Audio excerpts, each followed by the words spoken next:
let's get nasty. Oh, real nasty. Oh, yeah. I didn't know what it was going to sound like. I didn't either. It doesn't sound great. When Carey said it, he's going to get nasty. He means it. Yeah, it's going to be nasty today. It's Carey Davis, joined by Alex Ferrario, Andrew Marsh. The boys are out today. Jamie is out. Anthony Stalter is out. But we're in. And we're the Blues are in. The Blues are playing extremely well. Winners of 4 straight.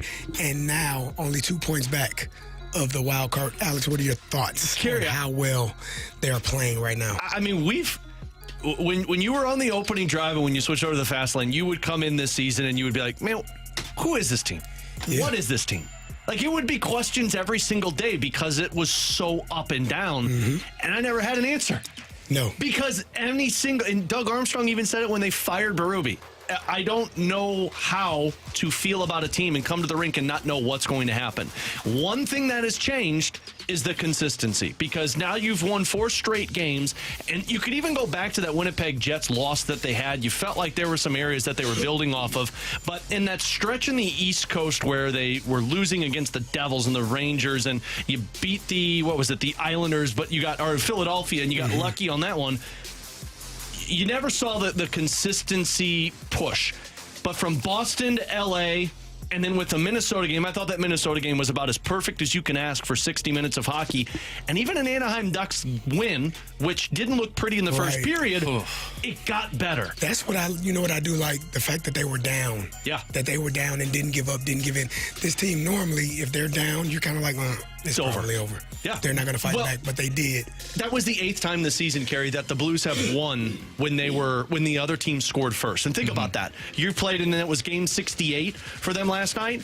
7 times prior to tonight when the other team scored was what they won. And it happened a lot. So to be able to do that, and that was the part that I was most impressed by last night, was the fact that you stuck with your game, you found it, and then you got your power play opportunities. So you've put yourself in a good position. This has nothing to do with what you do, though. It also has to do with what the other teams do around you, and that's the skid that you went through when you won 3 of 10.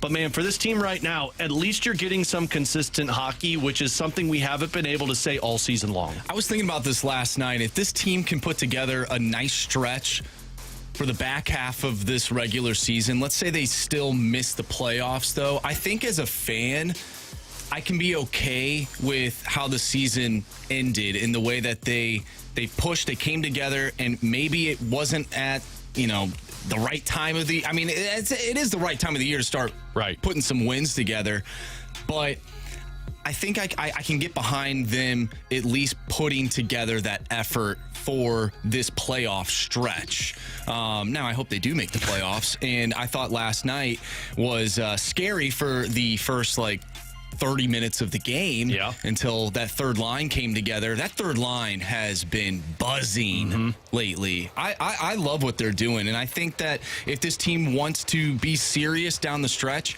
they have to have that third line going, and Jake Neighbours as well has been a catalyst for this team. And I mean, to me, he's the reason why they won last night. Oh, absolutely. The only reason you scored those 3 power play goals was because of Jake Neighbours. Now, he only gets 1 point on them, but all 3 of those goals were scored because Jake Neighbours was standing in front of the net. And it's amazing, right? It is. The fact just standing in front of the net, you can score goals. Something that simple. About that? And you know what's crazier about that too, Carey, is go back and look at some of the goals that have just been scored. Last night, the first goal that was scored, where was Kevin Hayes standing? Right in front of the net. When you go last two nights ago when the Blues played Minnesota Wild, where was Jordan Carey on the power play? In front of the net. It's like they're all figuring it out. It's like if you stand there and the shots come off the goaltender, you're going to be able to score those goals. And that's what they're doing right now. They're doing the little things that are helping them get to victories. And not to mention they're getting great goaltending, too. Yeah. I mean, that's just... Joel Hofer made some incredible saves. And I know I said Jake Neighbours was the reason why they won that game. Joel Hofer was the reason why they stayed in that game, because the Anaheim Ducks, they had a push in that second period where... I'm like, oh my goodness, this is not good. And Joel Hofer, he made the saves that he needed to, and it reminded me of the Islander game. Well, actually, it reminded me of a lot of these games, to be honest. It's been all season, Marshy. Yeah, it really has. But the Islanders game when, and not to that degree, but when Jordan Binnington made some saves, and then all of a sudden the Blues found their game. Yeah. That's what it reminded me of. And they needed that win because Vegas won yesterday against the Devils. And if you lose that game, perhaps you lose some confidence, and obviously you lose you lose ground in the standings. Well, and it's happened to them a lot. So this is only the second time they've had a 4-game win streak, Carey. The other time was that 5-game win streak, and they snapped it when they lost to Columbus. And prior to that, they had a 3-game win streak where they tried to make it 4, and they lost to the San Jose Sharks. So that's why last night was such a test for me. Like, the LA Kings game, good. I'm expecting you to show up for that matchup. It's a playoff caliber team that you're going up against. Minnesota's chasing you in points. But the Anaheim Ducks one was the one that's like, okay, are you a different team? Because all season long, when you've taken on this team, it's been, well, we hope that they get up for this one. And if your goaltender has to bide you time, and that's what Hofer did last night. But all season long, they've done that. We've established this team isn't one of the best teams in the NHL. We've established that they're a team that could squeak into the playoffs. Your goaltender keeps you in the game until your team finds their game. And when they find their game, they capitalize. And last night, that was the recipe. They definitely did last night. And it was, like I said, that was a game that they would have lost earlier in the year. Absolutely. They would have not been able to get back into it.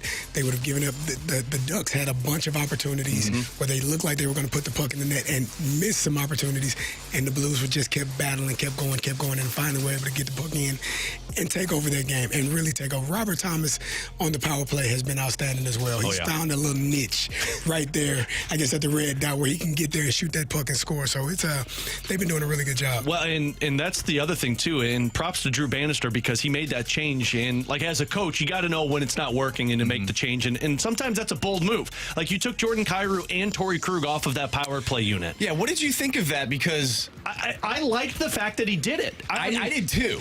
So you went 0 for 3, and you had 5 shots on those first 3 power plays in the first period, and you're thinking, guys, what is happening right now? Like, there was no energy. Even Bannister said it. Like, they were just flat. There was no energy on the ice.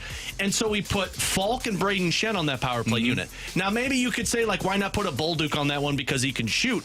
But they put 2 guys on that unit, and everything changed in terms of they stopped passing the puck and they started shooting. The first power play took them 54 seconds to score. Second power play took them 20 seconds to score. And then the third, it took them 1 minute and 4 seconds to score. That's a shoot-first mentality to where Robert Thomas, as you just mentioned, Carey, he sees Jake Neighbours in front of the net. It's not the extra pass and say, oh, well, I'll see if I can make something fancy.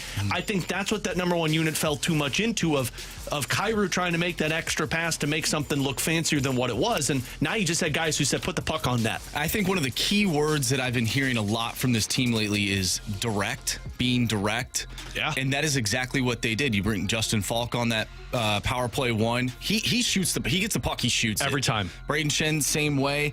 And then obviously you have Jake Neighbours in front of the net. But it just the power play, it looks so different. And I know they're playing the Ducks, but like that gives me confidence moving forward that this power play unit, if they keep it together, and I'm hoping that they do, I would assume that they would. Yeah. How do you change that after you score 3 power play goals in a row? It just looks different, and it gives me confidence that moving forward that this power play unit could be the difference in why this team wins a game against and the Avalanche coming up. Like that's a huge game, and you have the Vegas Golden Knights coming up as well. Like these are big games, and the power play is going to be a huge factor whether or not they make the playoffs. The part that was so infuriating with that number 1 power play unit, Carey, was the fact that you had Jake Neighbours standing in front of the net and nobody was shooting it. Right. And like we've talked with multiple people, Torrey Krug has said it. We just had David Backus on earlier today. We were talking with him about the art of being a power forward. And if you've got a guy who's standing in front of the net and taking a couple of extra whacks and punches to the back of the head, and you're not putting the puck on net, why is he there? And if he's not there, you're not creating any goals because the goal, like when you've got the guy there, the one thing you don't want to do is try and be too passive. And Thomas took it right off of the wall and took the shot. Braden Shen took it because he saw Neighbours in front of the net. And you're starting to see Jake Neighbours develop into that player that recognizes when I go to the area at a certain time, the team knows to strike. And that's when they become dangerous. I agree. That's Alex. I'm Carey. That's Marsh coming up. The Cardinals re-sign Oliver Marmol to a new 2-year extension.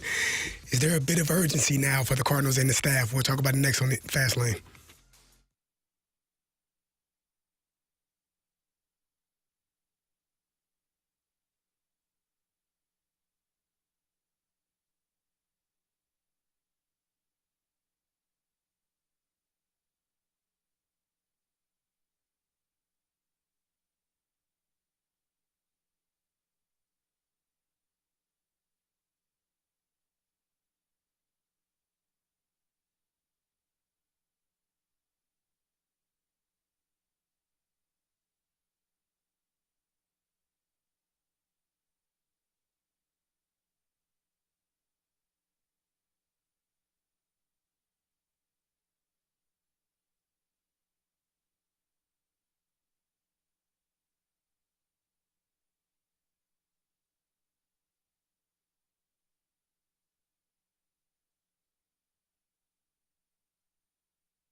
Welcome back to the Fast Lane here on 101 ESPN. A little bit of a sick day today as Jamie Rivers is out. We have a banged up Carey Davis, Alex Ferrario stepping in as well.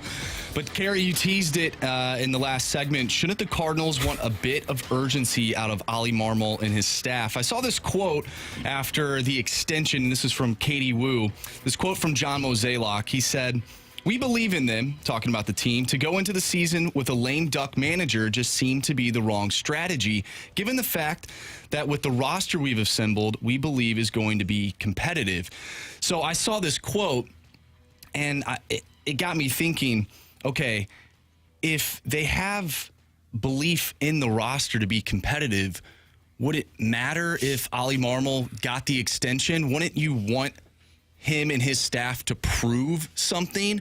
Because by giving him the extension, to me, it seems like they don't have faith in the roster. And if they do come out of the gate struggling, there's a reason to not put blame on him. Well, we talked about it last week, the fact that having a lame duck manager would be tough on a staff, on a roster, not knowing whether your coach was going to be the coach at the end of the year or in the middle of the year. So signing the extension, I think, was a great move for him and for the roster, because it allows guys to kind of settle in and not be worried about whether or not I need to listen to this guy. I don't want to pay attention to this guy. You're not even going to be here in a few months.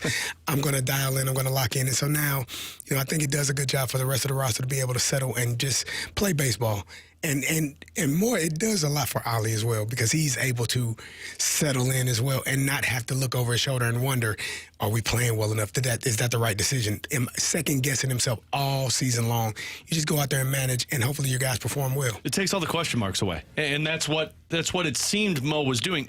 The Cardinals this offseason and spring training feel like every relationship I had in high school, to where it was always like, what message are you sending me right now? Like, do you like me? Do you not like me? So you want to go out, but you don't want me to pay? What's going on here? That's what I feel like John Mozeliak is. Maybe I just had a lot of toxic relationships in high school, guys. It's fun. I don't need to go down this path again. PTSD. But what I mean by that is, in the offseason and at winter warm-up, Mo had talked about, or he was asked, the potential of Yachty being hired, and because it was such a bad season, does this cause question marks? And Mo was like, yeah, those are good questions to ask. And it's like, okay, so you're not comfortable with Ollie, and you're still wondering if this is the right guy. And then you sign a contract extension. And, we asked Katie this earlier today, because the pressure felt like it was all on Ollie this offseason, because the front office and the team said that leadership was the problem. And what did they do? They went and signed a ton of older dudes to bring in leadership. Right. Cool. Check marked off. We brought in more help for the pitching staff. Check marked off. The only question was, all right, well, maybe we're wondering what this manager is going to look like. Well, now that you signed that manager, all of the pressure goes to the front office now, because you've told us that you signed the right players for leaderships. Lance Lynn, Kyle Gibson, you have all of those pitchers. So now you know that our rotation is set and the leadership's there. Our coach is good, so we don't need to worry about the manager. All the Yachty outside noise, it's not a thing. We only have to worry about this team. So didn't what the Cardinals and John Mozeliak just do, locking Ollie Marmol up, basically say, if this team starts out poorly, the only way it's fixed is by us, the front office. The only way they're going to fix this is if they make a trade. And you don't want to put the negative juju in the atmosphere right now, but if you start off slow in April and you start out of the gate and you're wondering, it's like, well, we brought in leadership and the team's still struggling. The pitching hasn't been great. And we know it's not the manager. We've got to do something. And I just don't have enough faith in the Cardinals to fix that side of things. So they put a lot of question marks on them with the move of signing Ollie Marmol. I just feel like, how do you not know that this roster has question marks? I mean, everybody knows this roster has question marks. How do you not know? Well, I think they feel like they solved some of those questions, though.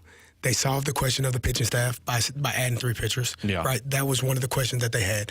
How do we get this pitching staff better? Okay, go sign 3 pitchers. And they did that. So I think the Cardinals work in the mindset of what we as fans think is not sufficient enough, they think is more than enough.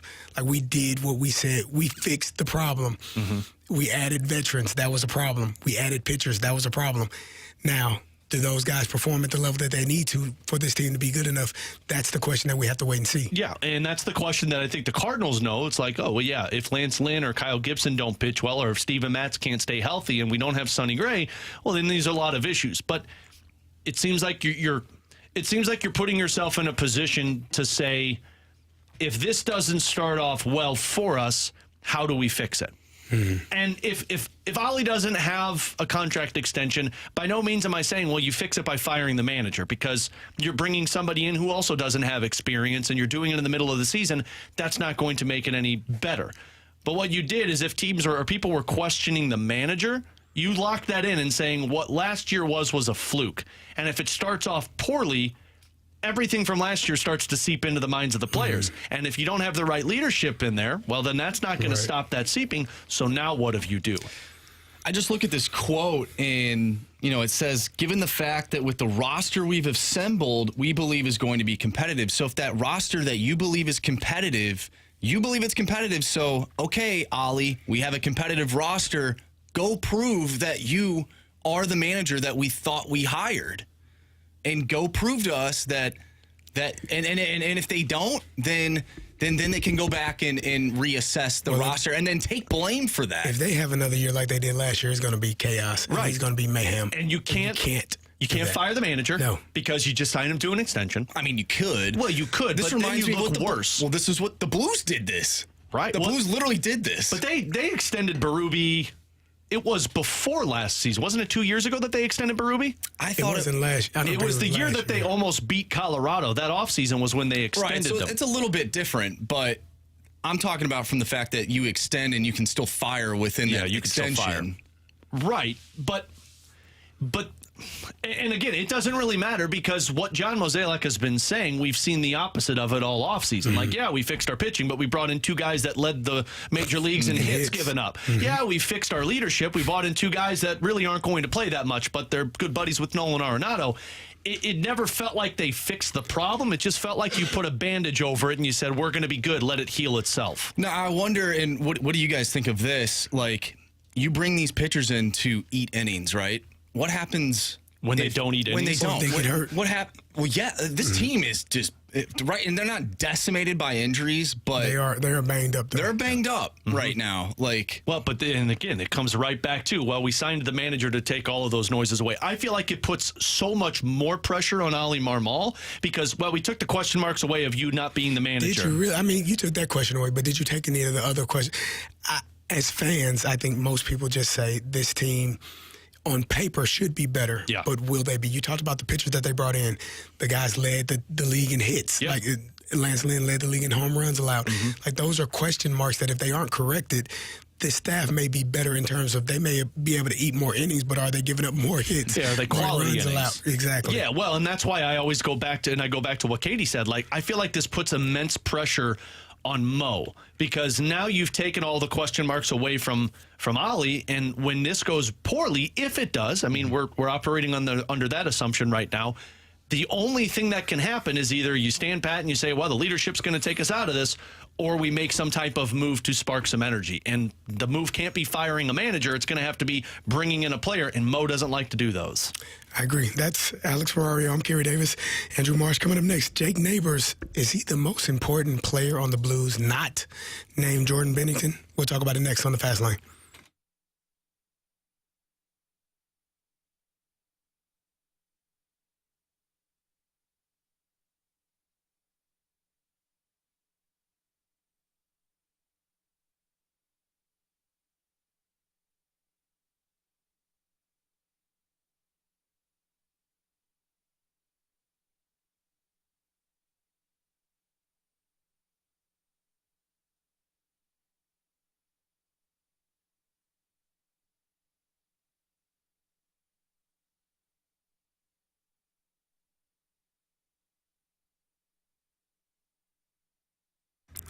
From upsets to buzzer beaters, nothing compares to college basketball in March, but sometimes you're on the wrong end of those moments. That's why FanDuel is giving everyone a no-sweat bet from now until March 20th. It doesn't matter if you're new to FanDuel or you already have an account. You get bonus bets back if your bet doesn't win. You can even use your no-sweat bet on a college basketball parlay. I'll give you one. My Illini, Coleman Hawkins, maybe want to take him over in rebounds. Terrence Shannon over in points. Terrence been scoring a lot of points. You saw the Big Ten tournament, did a great job. That's a parlay for you that you can choose. So all you have to do is download the FanDuel Sportsbook app if you don't already have an account by going to FanDuel.com/fast. Make every moment more with FanDuel, America's #1 sportsbook. Must be 21 plus and present in Illinois. Refund issued as non-withdrawable bonus bets, which expire 7 days after receipts. Max refund $5 unless otherwise specified. Restrictions apply. See terms at sportsbook.fanduel.com. Gambling problem? Call 1-800-GAMBLER.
ESPN Sports Center. I'm Andrew Marsh. It's time for a Sports Center update driven by Johnny Londoff Chevrolet and Johnny Londoff Autoplex. The Blues picked up 2 wins over the weekend, a 3-2 shootout win against the Minnesota Wild and a 4-2 victory over the Anaheim Ducks. The Blues will be back in action tomorrow taking on the Colorado Avalanche. Pregame starts at 6. Puck drop is at 7, and you can catch all the action right here on 101 ESPN. City SC played to a 3-3 draw over the weekend against LA Galaxy. They'll take on DC United Saturday, start time at 7:30. And tonight we have some NBA action for you. The Warriors taking on the Knicks. Pregame starts at 8:30. Catch all that right here on 101 ESPN. Jake Neighbours with a big game yesterday. Net front Jake Neighbours. We're going to talk about him next right here in the Fast Lane. I'm Andrew Marsh, and the Sports Center update is driven by Johnny Londoff. Find new roads and shop 24/7 at londoff.com and londoffAutoplex.com. Are you kidding me?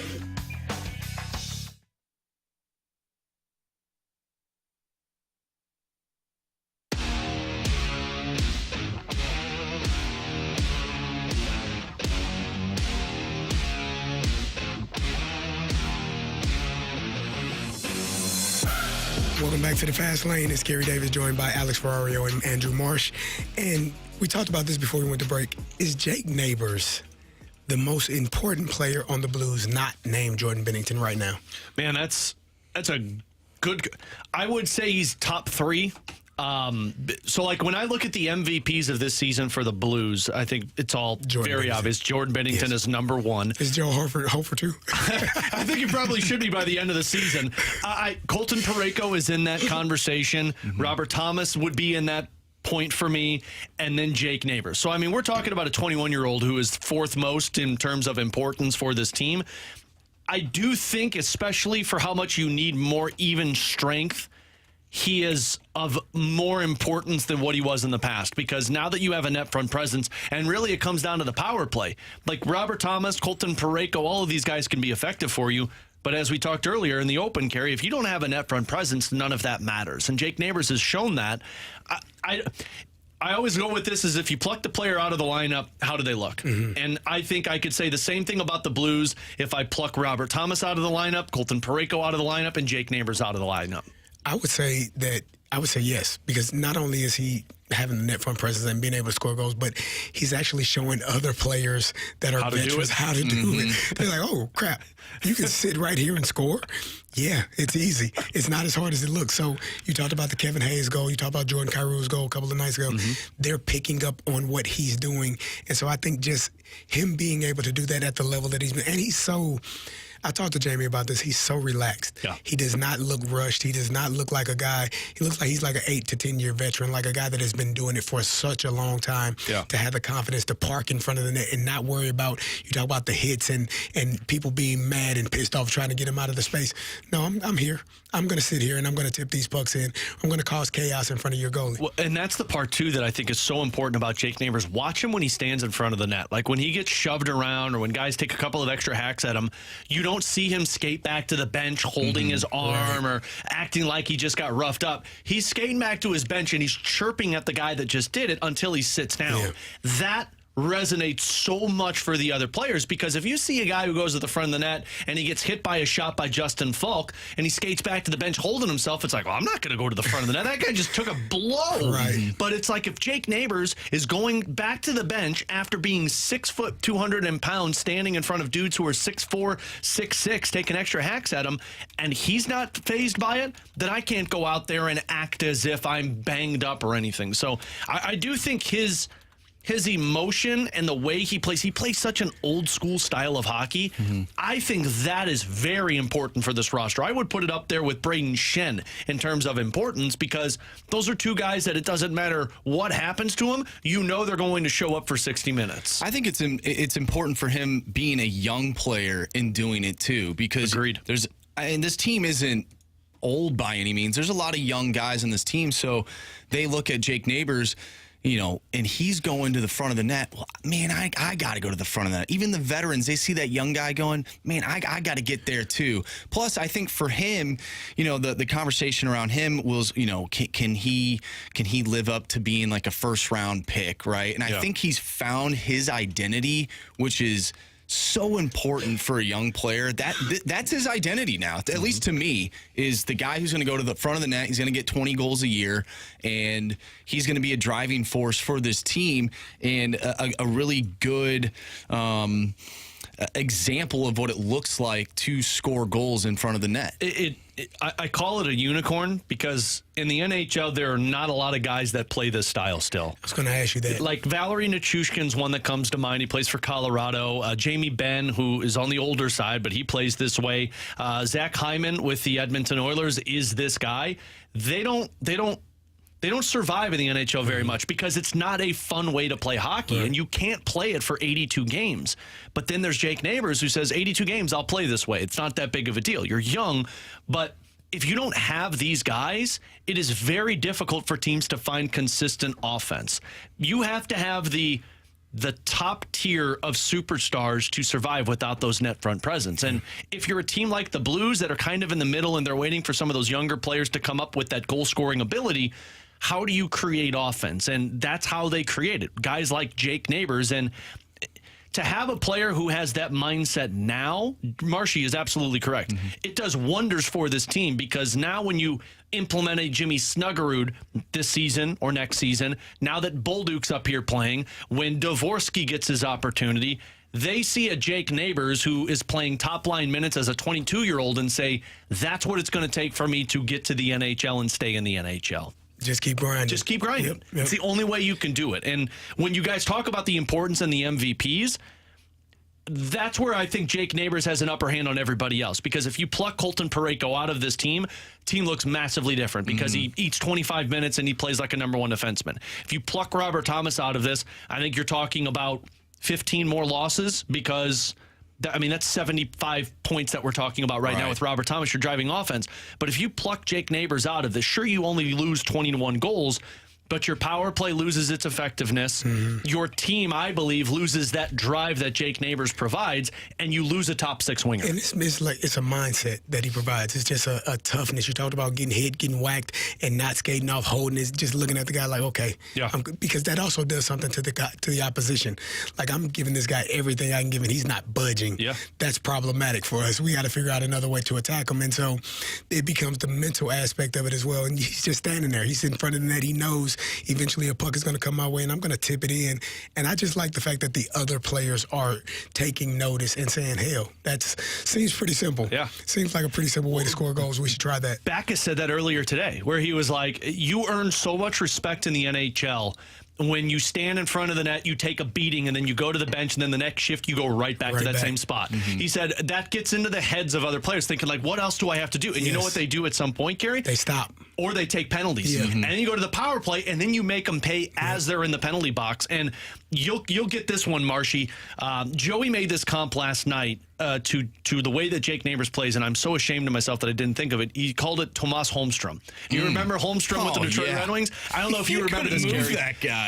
When the Red Wings were going on their torrid pace from the mid-2000s up until, when all of their players retired, Tomas Holmstrom was 6 foot, 193 pounds. He played like he was 6'7", 270 pounds. He parked himself in front of Chris Pronger when cross-checking to the head was okay.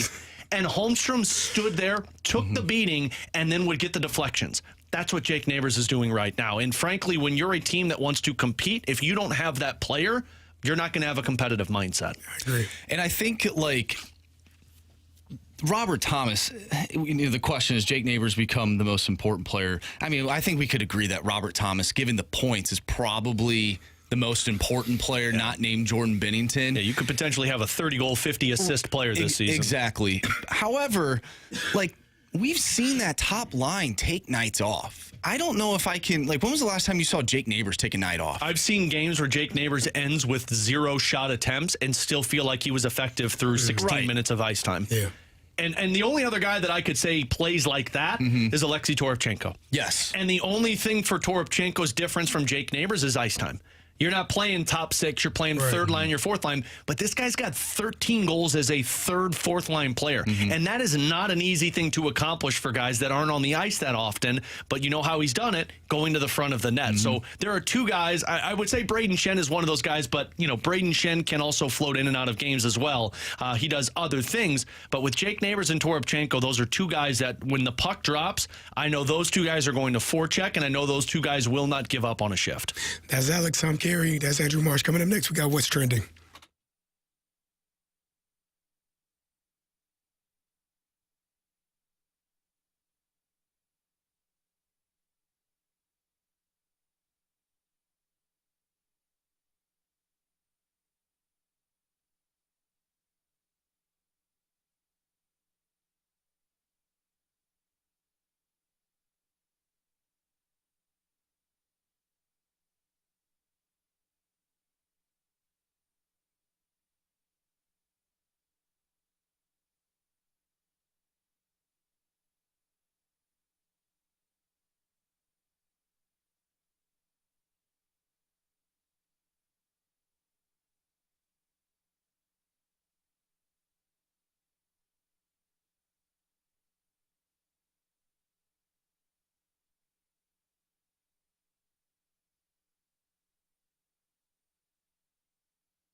time to find out what's going on in the sports world with What's Trending Now. Brought to you by Goodwill. Donate a car and get tickets to the St. Louis Cardinals.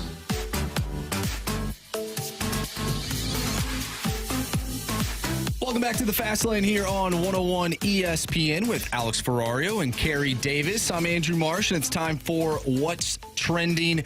Carey, a big win yesterday for your Illini, Big Ten champions. Yes. How you feeling, Carey? Other than, I know you're feeling a little under the weather, but other than my voice, I feel fine. Couldn't even tell the voice was a problem. What are you talking about, Carey? Smooth operator is Yeah, it is. This is what we're doing here. No, I'm excited about the Illini. Terrence Shannon had a remarkable Big Ten tournament. I think he got the second most points ever in a Big Ten tournament history, and he only played 3 games. Most of those guys that are above him, or the one person that is above him, or the other people that are around him, played 4 games. So he played 3 games and scored 102 points, I believe, in those 3 games, and just an outstanding, performance by him. And the Illini getting the number 3 seed in the East. I'm excited. Did it feel like that was a tough draw, though? Yeah, because they said that UConn is the number 1 overall seed, and they bracketed them with Big Ten championship winner, Big 12 championship winner. You got 2 teams that were actually in the Final Four last year. It's like, what the hell are you doing to UConn? Like, wait a minute, we did good this season, right? We won it all last year too, but okay. But yeah, so I'm okay with that. I think the Illini got a good draw. Morehead State first game. I just need them to get out of the second round. I need them to get to the Sweet 16, because at that point I think anything is possible. But they've struggled to get to that point the last 2 years. It feels like that's their mountain they have to get over. You get through the first round where you've got the bad plagues behind you of like, oh yeah, you get to the first round, you always get bounced. You get over that, you feel a lot more confident. And you're right. I mean, Terrence Shannon was the one that I think so many people are excited about. And why wouldn't you be when you go back-to-back 30-point performances in a conference championship or a tournament? He did a great job. So now we know how you feel about Illinois and the basketball team. Justin Fields over the weekend. There it is. To the Steelers. How are you feeling now? I know you were on the team let's keep Justin Fields in Chicago. I did. I thought he was going to stay in Chicago. But now he's competing with Russ. I'm okay with that.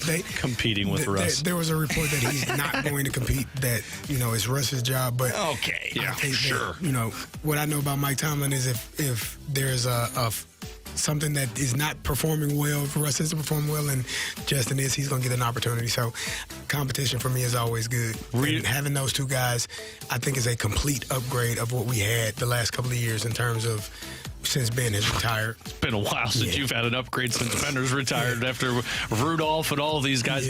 Real or not, Carey, the first thing that Justin Fields says when he walks into that locker room is Steelers Nation, let's ride. Oh, Russ, real. It's going to happen. Russ, I think he even tweeted it, right? Marsh said let's weld. Let's drill. I won't take credit for that. That's the old Twitterverse out there. They are good. Those people are funny, man. People, obviously. Very intelligent. Yeah. Social media is. Don't you hate when people are more creative than you? It's so frustrating. It is a little bit. So frustrating. When they come up with stuff. Yeah.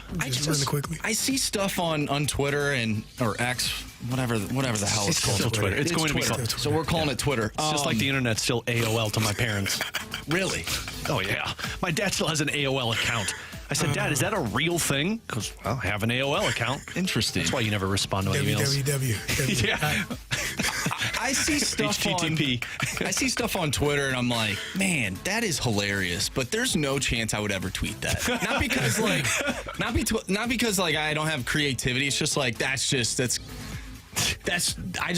I don't get away with that one. Well, not that, but just like that is just way too funny, and I just don't have the Liberty Bells to do something. Yeah, very true. To make a funny joke, but. We'll see how things go for the Steelers. I'm rooting for you, Carey. I'm rooting for you. AFC North champs. Write it down. Okay. Yep. Really? 252. 318. Forgetting about Derrick Henry and Lamar Jackson? Yeah, don't worry about those guys. Okay. Good. Alex, good. You might find this interesting. This is from Chris Johnston. I saw this on Twitter. Speaking of Twitter, interesting nugget coming out of coming out of today's NHL GM meetings. A couple managers mentioned that the league has signed on to do a behind-the-scenes series with Amazon that will center around 10 to 12 star players, and it is due for a fall release.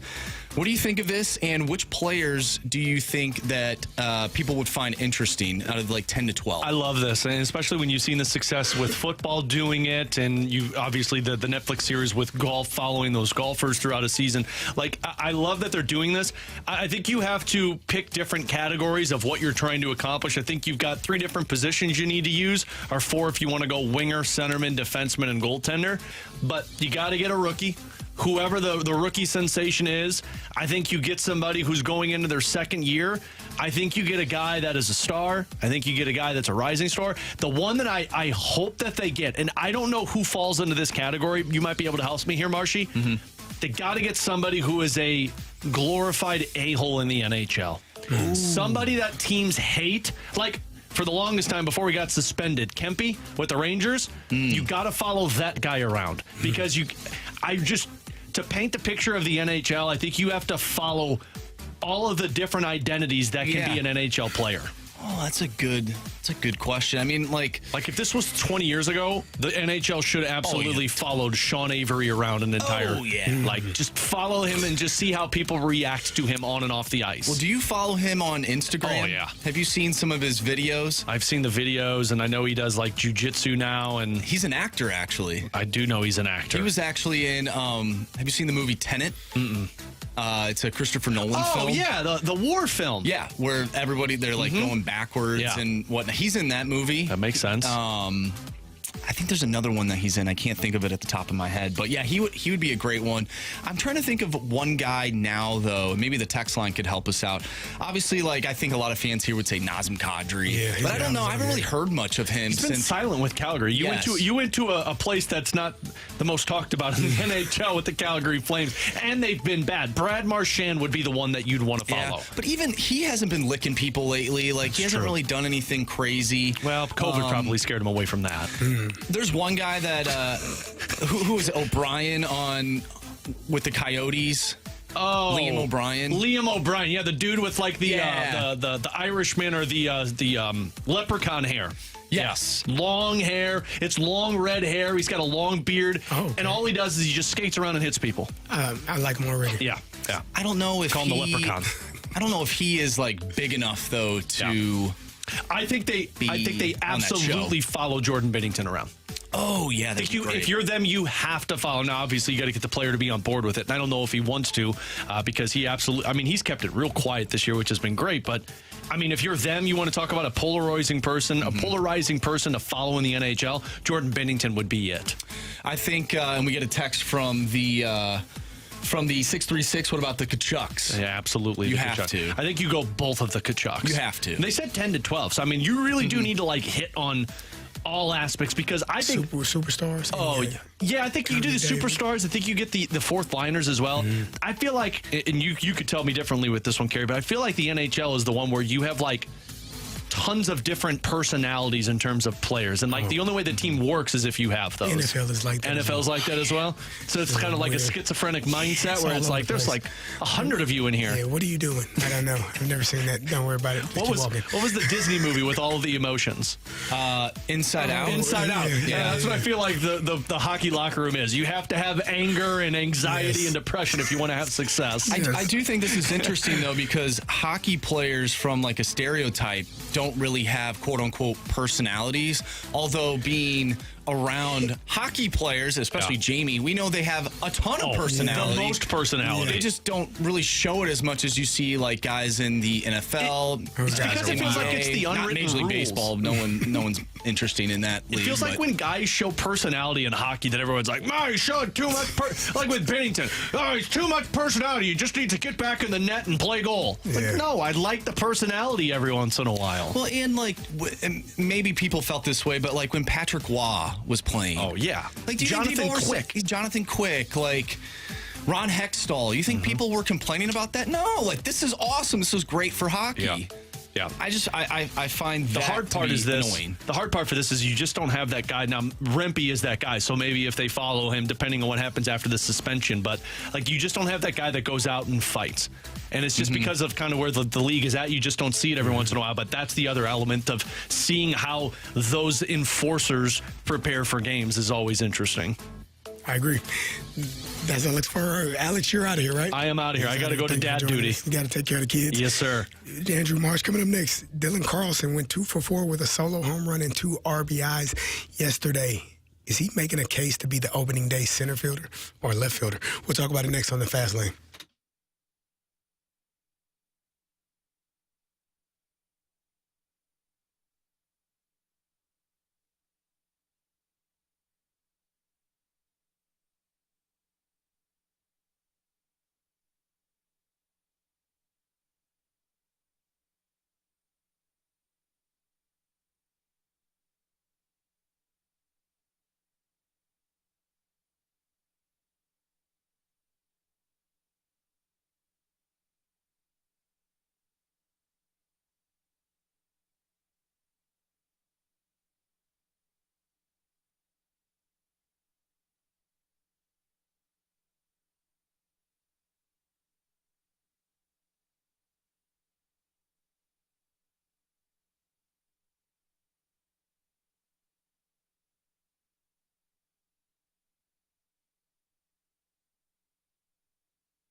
To the Fast Lane. I'm Carey Davis, joined by Andrew Marsh and Danny Mack. How you doing, sir? You sound like hell, man. I know, man.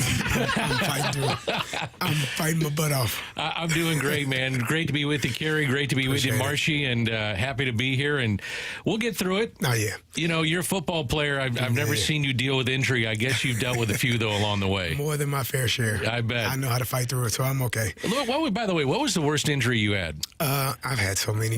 Probably a torn rotator cuff, labrum, that I had to play through. I couldn't get surgery. So that cost you your MLB career. Yeah, I couldn't throw after that. That was a tough one because it was every time I blocked, I shed a tear. I bet you did. It was that painful. So yeah. Here's a question for you, Carey. Obviously, like you're having some vocal issues right now. On the field, did you ever experience, maybe not you, but a teammate who had to be vocal? Like, how did that work?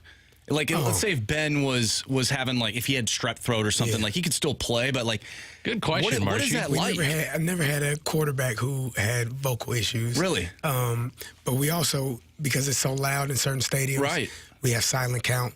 Okay. You get to play, you really have to dial in the huddle to be able to hear it when it's really loud. And then you have a silent count, so you know when the ball is going to be snapped. But it's so loud you can't hear yourself think it sometimes. Really? Yeah.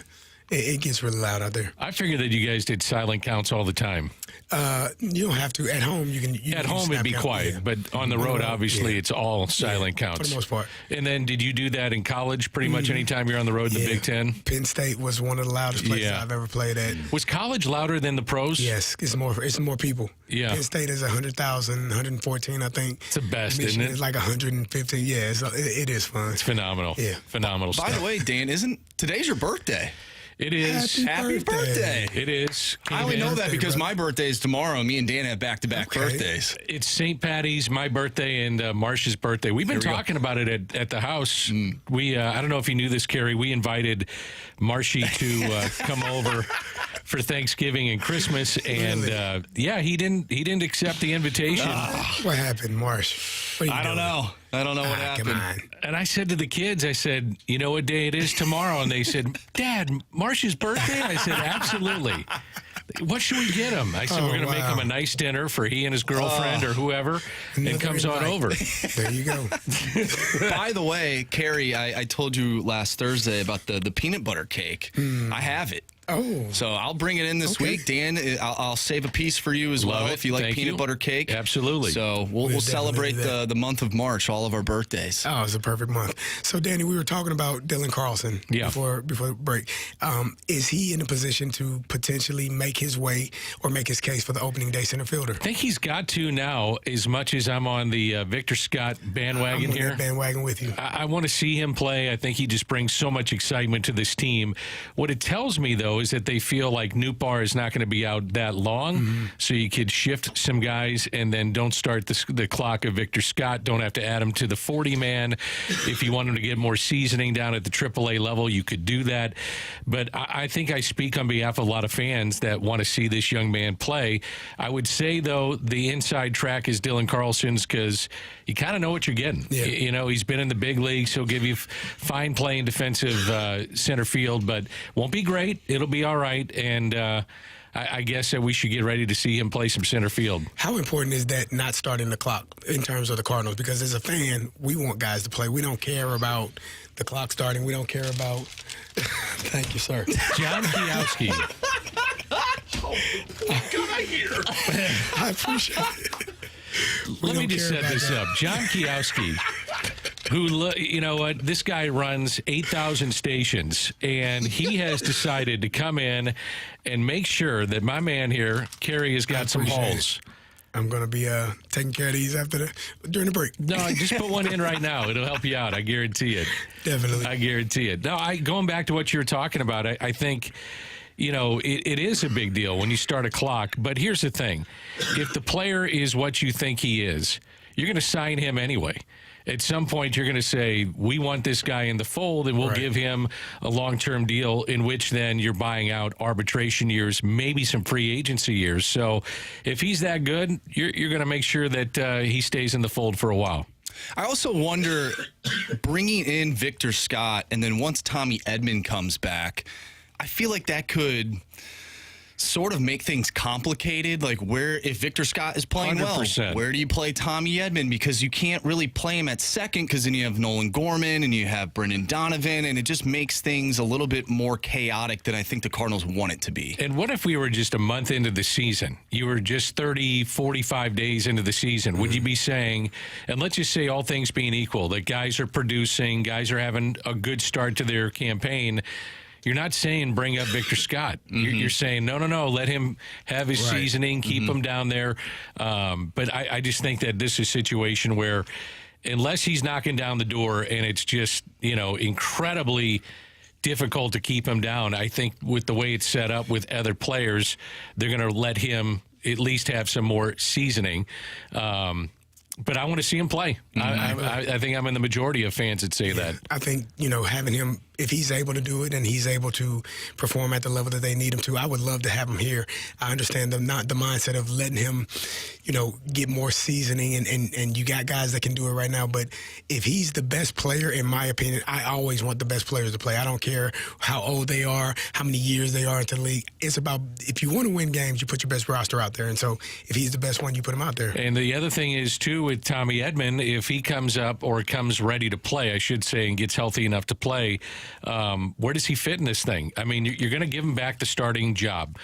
But what if he doesn't hit? Right. What if he doesn't hit? And what if this team gets off to a really slow start, which they might? I mean, it's a gauntlet to begin, not the gauntlet here on 101 ESPN, but it's a gauntlet of a schedule to where, you know what? Maybe you're not off to a good start and you need a jump, and that would be a guy that provides a jump for sure.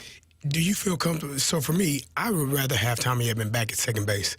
If Dylan Carlson or Victor Scott or your outfield is solidified, I am a person that I thought that was more of a move out of necessity, putting him in center field. I would love to see him back at second base, and now Nolan Gorman is your DH, and he can do and fit in that role and do a really good job at that. I like what you're saying, but then what do you do with Brendan Donovan? So he's going to have to be your utility guy. Super utility. Yeah, I like him playing. Days off or injuries occur. I like him playing every day. Okay. I want to see Brendan Donovan play every day, and I know that they've talked so much about leadership with this team, and I know Brendan pretty well, and I've talked to some people down at spring training. They say he's like a different guy. He's one of the leaders of this team, even though it wouldn't seem like his age would project that way or his time in the big leagues, but he is one of the leaders of the team. Here's the other thing, too, to think about with Victor Scott and where he fits in. You know, they may give a run of Brendan Donovan in the outfield, too. I don't want to see that. I don't think anybody wants to see that, including him, but if that means he's going to play out there. And if that means playing time, then you play wherever they're going to put you. But they're going to have to be careful with his arm. And it's not a last-ditch effort, but if it's a way to get Nolan Gorman time at second base, make sure Brendan Donovan stays in the lineup, put him at third. You got Dylan Carlson, in left. You got Dylan Carlson in center. You know, then it makes a little bit of sense. And the other thing you have to remember, too, is that if you get, let's say that Burleson is your starting left fielder and you have a lead going into the 6th or the 7th inning, he comes out. You're going to need some defensive replacement just to put your best defensive outfield and alignment ready to go. So there's a lot of mixing and matching that they can do. I do think the best thing for this team is Dylan Carlson playing so well that we don't even have to have the discussion 100%. about Victor Scott, because I think at least in my opinion, as much as I want to see Victor Scott play, if Dylan Carlson is playing as well as he can, I'd rather have Dylan Carlson and that upside than Victor Scott in center field. I know that it might sound crazy to some people, but I think Dylan Carlson has more of a ceiling than Victor Scott in terms of power and being able to put the ball, in play and whatnot. His offense, I feel like Victor Scott might be better defensively, but Dylan was right around league average, right? And Edman that's the other thing that people don't realize. Edman was well above league average when you start looking at the analytics. Carey, I know how much you love those, but he was well above average in center. If I'm Dylan Carlson, I'm looking at the final weeks of spring training, the final 2 weeks, and the first month of the season as this is my chance. I got to go get it. They've given me a lot of chances, and with injury comes chances, and this is my chance to go get it. Is this like almost a last-ditch effort or opportunity for Dylan Carlson? Is he at that point in his career just yet? I don't think it's last ditch, but I'd say you're running out of chances to prove that you can be an. I've always said this: if you're a really good team, Dylan Carlson is a fourth outfielder, in my opinion, and I've been saying that for like a year and a half. If you're an average or below average team, then he's a guy that can start, and maybe if he got a different team and they let him play and he's not looking over his shoulder, then he becomes a player he can be. Let's see if he can do it here. They're going to give him every opportunity at the beginning of the season, but this is a very important stretch, in my opinion, for his Cardinal career coming up. All right, I agree. That's Danny Mac. I'm Carey Davis. Coming up next, March Madness just started. We got our brackets, and we'll start filling those out. We'll talk a little bit about that next on the Fast Lane.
Welcome back to the Fast Lane here on 101 ESPN with Danny Mac and Carey Davis. I'm Andrew Marsh, and guys, it's time for some March Madness quick hitters.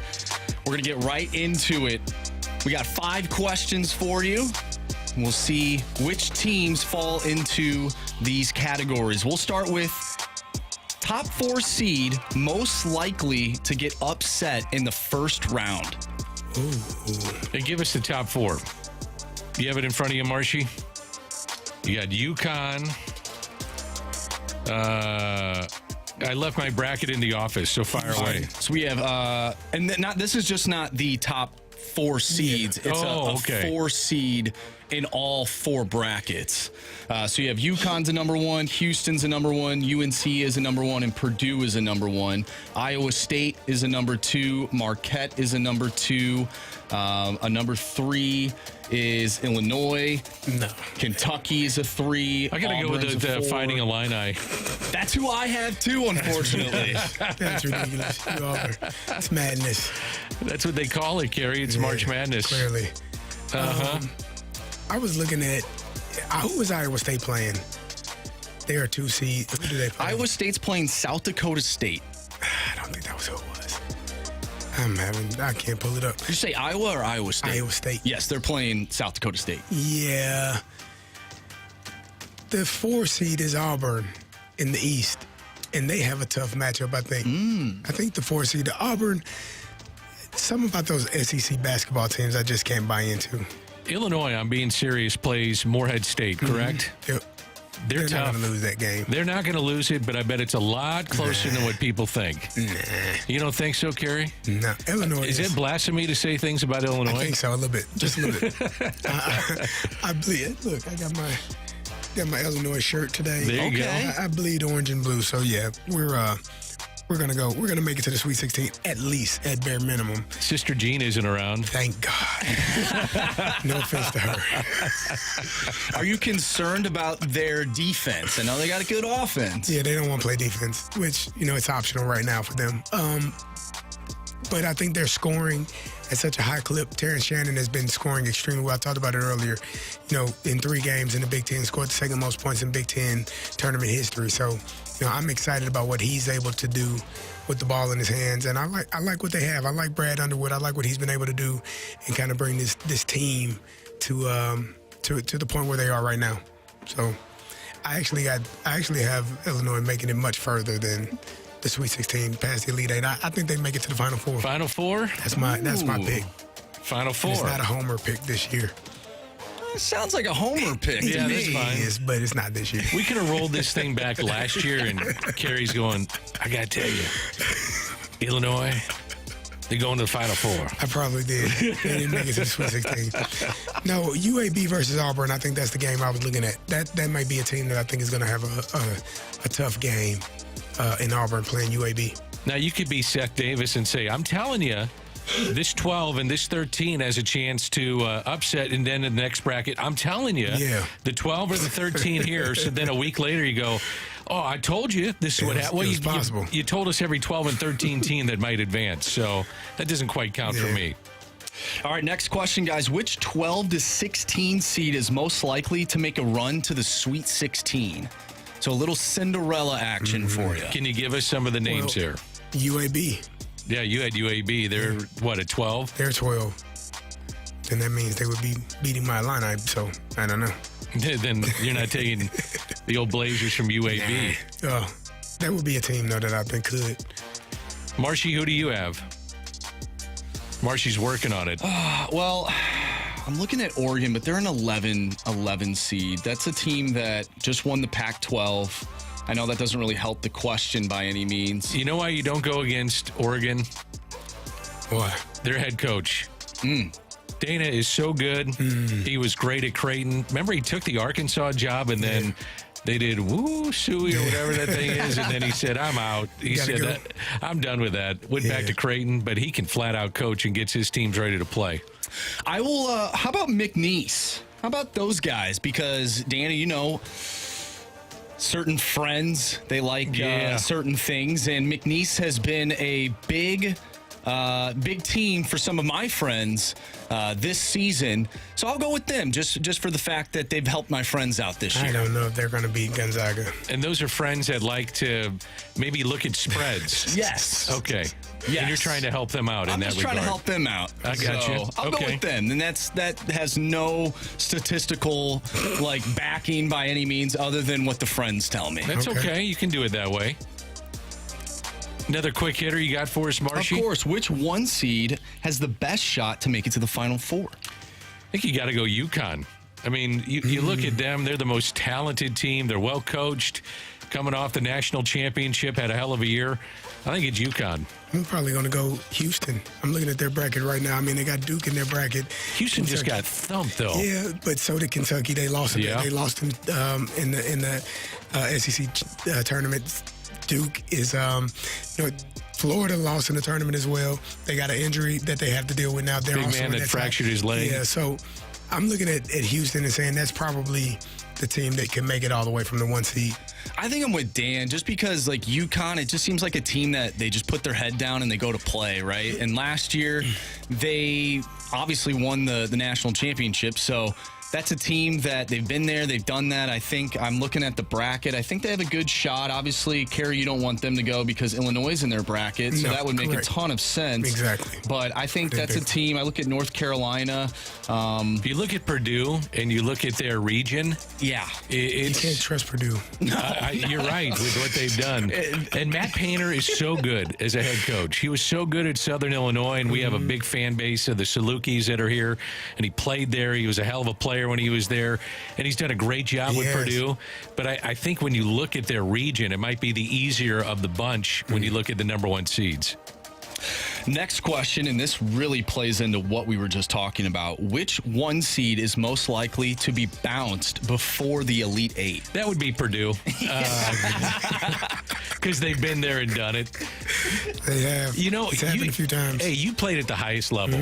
You know it's in the back of your head. No question. It is. Yeah. It still is in the back of your head. They lost as a 2 seed last year to a 15, correct? And I think maybe the year before as well. They just, for whatever reason, they can't get over that hump. But they should not. They should make it at least to the Elite 8, but I wouldn't be surprised if they didn't. Agreed. Last question here. Which conference will have the most success in the tournament? I always go ACC. But it's hard. It's hard to go against the Big East. How many teams are in from both of those, Marshy? Do you know? Oh, not off the top of my head. Okay. I would say, ACC, you probably can never go wrong. I mean, you always got Duke and you got North Carolina, who are always stellar. I'm a Big Ten guy, obviously, so I'm always going to go Big Ten and think that they'll make a run. Michigan State is a 9 seed, but Tom Izzo always puts together a great run in the tournament. They no play matter where so they are. physical. They're tough. Yes, those kids are tough every single year, and I think that's why they advance. Yep. And win in advance. That's what every coach, you just hear that. Just get by and win. Yeah, and I think the Big Ten really prepares no a lot of these teams for the tournament because they beat up on each other so much that when they get to the tournament, they know one game. We got to win this one game to get to the next level. They usually take care of good business. Tom Izzo is fantastic. He is. Were there any teams that got snubbed from the tournament that you were surprised by? There was one team in particular, Indiana State. Oh, yeah. The guy with the goggles. Yeah. I really wanted to see him play. The guy that looks like Josh Ennis with the goggles. I wanted to see him play. So many of the teams that the automatic bids because of the tournament, winning the tournament, right. like once who won the SEC tournament? North Carolina State. Once they won, you're like, okay. They won the ACC, ACC tournament. Once they win, you're just like, okay, that's a spot that was not going to be for them, and it takes one team out. Who's the coach? I'm going blank right here. I know the text line will help me out, but 17 years as the head coach at this university, told that he's going to get fired. Yes, it was. And they said, well, go ahead and coach out. Long Beach State. Yes. And Dan Monson. And he winds up winning the postseason tournament and gets into the big dance. Good for him. By the way, the Indiana State coach, he may wind up at SLU. I did see that. Well, he's an X's and O's savant, and one of the things that he's done is that he took a Division II team and made them into a powerhouse, then gets hired at Indiana State, which is kind of an outpost of the Missouri Valley Conference, turns them into one of the best teams in their conference. And I think that was a bad snub. I thought they should have gotten in, but it happens every year where you get the upsets like NC State winning 5 in a row, and all of a sudden they get a spot and then somebody gets bumped. Just the way it happens. Do you guys have an early, well, I guess it's not that early, things start up here tomorrow, actually, with the first 4 teams playing, or the first 4 games. But do you guys have a winner in mind? It's going to be hard for me to go against UConn. Wow. Illinois for me. Shocking. Yeah. Do you actually think they can win? I really do. In years past, no. Like a couple of years ago, I think I can't remember, I think they lost to Arizona. But it was that year I thought that they were Io's year. I thought they had a good team.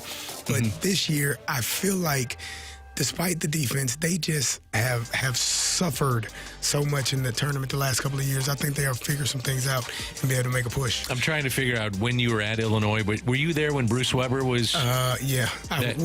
Yeah. D. Brown year. Yep. Oh my goodness, that team was When they good. went to the national championship game, Yeah. I had just graduated that year. Man, were they good? They were really good.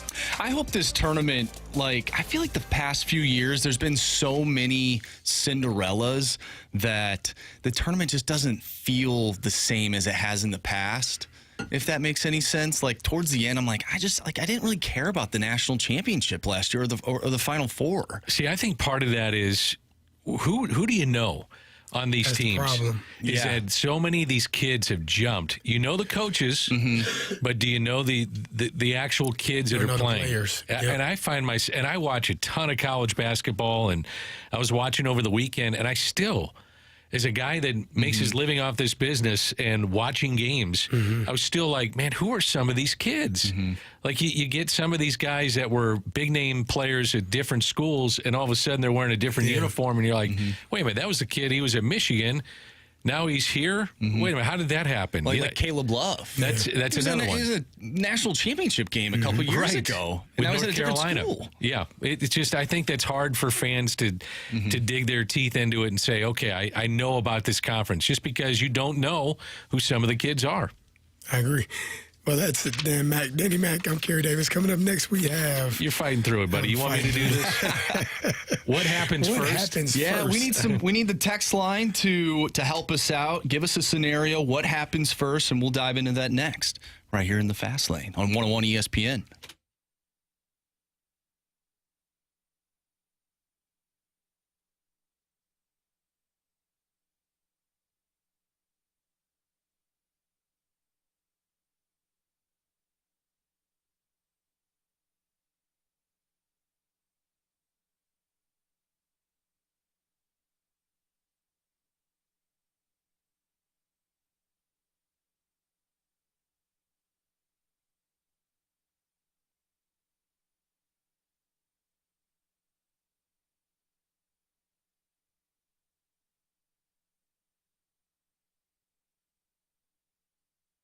Say goodbye to busted brackets because FanDuel lets you bet on every game of the tourney. Whether you're betting on a big upset or on the 1 seed, it's time to get dancing on America's #1 sportsbook, because right now new customers get $200 in bonus bets if your first $5 bet wins.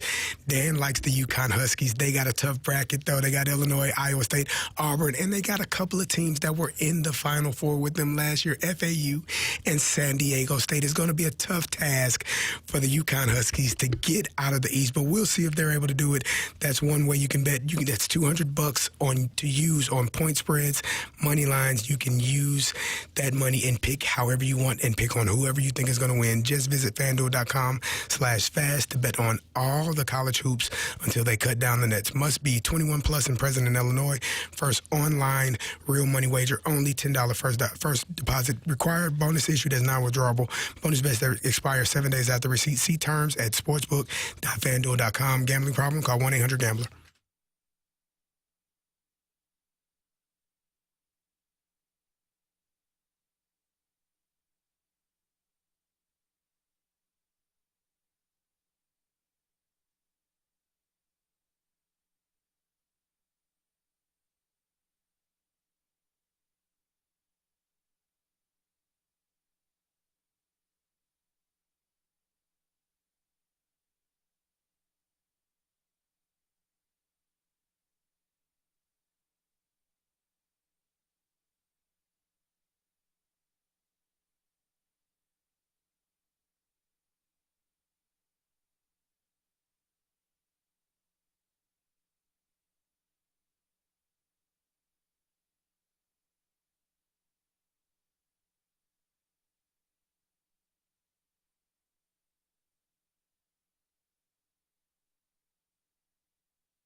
101 ESPN Sports Center.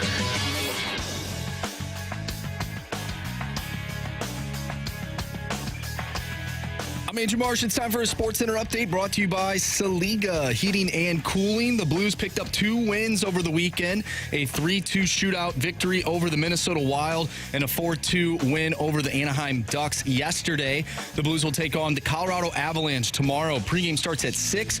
Puck drop is at 7, and you can catch all the action right here on 101 ESPN.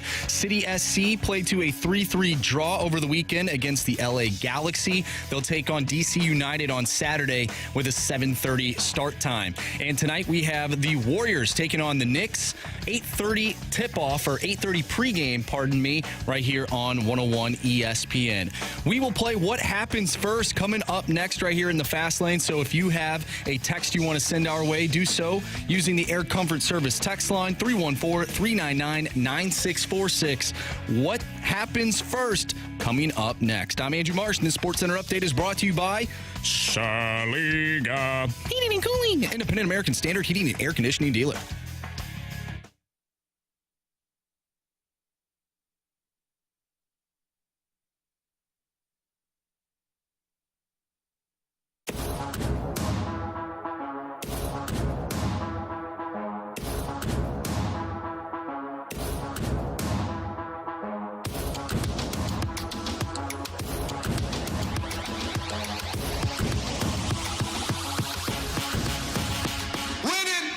Welcome back to the Fast Lane. I'm Carey Davis, joined by Danny Mack and Andrew Marsh, and we have What Happens First. It's my first time doing this, Marshy, so you gotta explain it to me, or maybe it's self-explanatory. I think it might be self-explanatory. Okay. All right, we'll start off with this one from the 314. What happens first? Carey gets his voice back, or Illinois loses? Carey gets his voice back. Illinois is not going to be out of the tournament until, April, when it's over. Yeah, you said they're going to the championship. And we hoist the trophy. If you don't have your voice back by then, I'd be looking for a different job. I was going to say, that's not good. From the 314, what happens first? Cards draft and develop a Cy Young winner or an MVP? I'd say an MVP. I agree. It's just Cy Young Award winners are really tough to develop, although they did develop one in Sandy Alcantara. He just didn't win it for us. Zach Allen was close. So you're talking about a couple of guys that they had and let them go. But I'd go with an MVP. I think they've got a couple of kids down in the minor leagues that I would put ahead of their pitching. Do I think they're going to be MVPs? No. But I'm being asked who would they develop first. Probably position players, more so than they have pitching-wise. Does Jordan Walker count in that development? No, he would not be. In my development, yeah, I was thinking, would he qualify for Rookie of the Year, which he would not anymore. Right. But MVP. Yeah, that was the guy I was thinking of. Yeah. I mean, he developed him in, let's say, 3 years. Yeah. See where he's at? I'm excited to watch him play. I mean, at that point, he's only 25 years old. He's going to be a hell of a player. What would be more beneficial for the Cardinals? Would it be to develop a Cy Young Award winner or an MVP? I personally, I think it'd probably be better for a Cy Young Award winner because that means you have a number one. If you had an MVP, make their team better. You know what, though? If you had an MVP, could be an MVP candidate for 10 years. That's true. And pitchers are just so prone to get injured and miss time and have Tommy John, or God forbid one of them gets a shoulder injury. I just think more stability comes from a position player. From the 636, what happens first? Josh Allen wins the Super Bowl or Lamar Jackson wins the Super Bowl? Oh, Lamar, isn't it? I would say Lamar, yeah. Josh Allen seems like he gets further and further away every year. And I don't know how that's even happening. Would you agree their window's closing? I think so. Yeah, they had to release a couple of defensive players, Tre'Davious White, and they are, because of the contract that they had to give Josh Allen, the team is going to shift. It has to change. So they are going to change. That team is changing as we're watching it right now. Lamar and his team seem like they're building to what they need to be more established to win a championship. What do you think of Derrick Henry? I love the addition. Yeah. I hate the Ravens, but I mean that I hate the Ravens, but I love Lamar Jackson and I love what he's able to do. And I think they got a really, really good football team. And if they would have ran the damn ball against the Kansas City Chiefs, they probably would have been playing in the Super Bowl. I agree. From the 314, what happens first? Steven Matz gets injured or Victor Scott gets called up? Ooh. That's a good question. You know what? Victor Scott gets called up. I'm going to say Matz that, too. He's going to be healthy this year. I said it earlier. He's going to pitch. He's going to start 30 games. Well, I think I said 27 games. If you get him at 27 games, then your team's doing okay. Doing really well. Yeah, as long as he pitches inside to right-handers, I'll take him for 27 games all day. Now, will he do that, and does he throw hit with the velocity that he does coming out of the bullpen? Time will tell. Right. Time will tell. This next question, I absolutely love this question. Dana, I think you'll love this question too. From the 618, what happens first? We see the next Greg Maddux or the next Tony Gwynn? Oh. What if I can say you're never going to see either one? That's probably the more likely thing to happen. I would say Greg Maddux because Tony Gwynn, I mean, hitting the ball was the thing that he did. Like, we have so many people that are trying to hit the ball over the fence. They don't care if they miss. I would say Greg Maddux but you're not going to find anybody that doesn't have that velo either. So, well, here's a question: would Greg Maddux even be drafted? No. I mean, seriously. Not right now. With velocity the way that it is and power pitching, and they look at the bodies. I mean, he looked like an accountant when he was on the mound. And I don't know if he'd even get drafted. Probably not. In this day and age. And some of the numbers with him are so weird and like off the charts ridiculous. And the same thing with Tony Gwynn. Mm-hmm. There's something I look at with Tony Gwynn every single time, from a lack of strikeouts to the amount of hits to 2-out hits. I mean, those kind of things that he does, it's incredible. Yeah. And to your point, Carey, I don't know, man. I mean, because he could hit the ball all over the ballpark, but now people probably wouldn't even care about it unless it goes over the fence. Correct. I hate that. I do too. Ridiculous. For both, too, because, like, Greg Maddux, he knew how to pitch. We talk about the art of pitching, right? That was Greg Maddux. That guy was so hard to hit, and it's not like he was throwing 100-plus miles per hour. And Tony Gwynn, like... Is there anybody that profiles as like a Tony? What would you say, like Luis Arraez? Luis Arraez is probably the closest thing. He'd be the closest thing, but even that doesn't count. Yeah. No.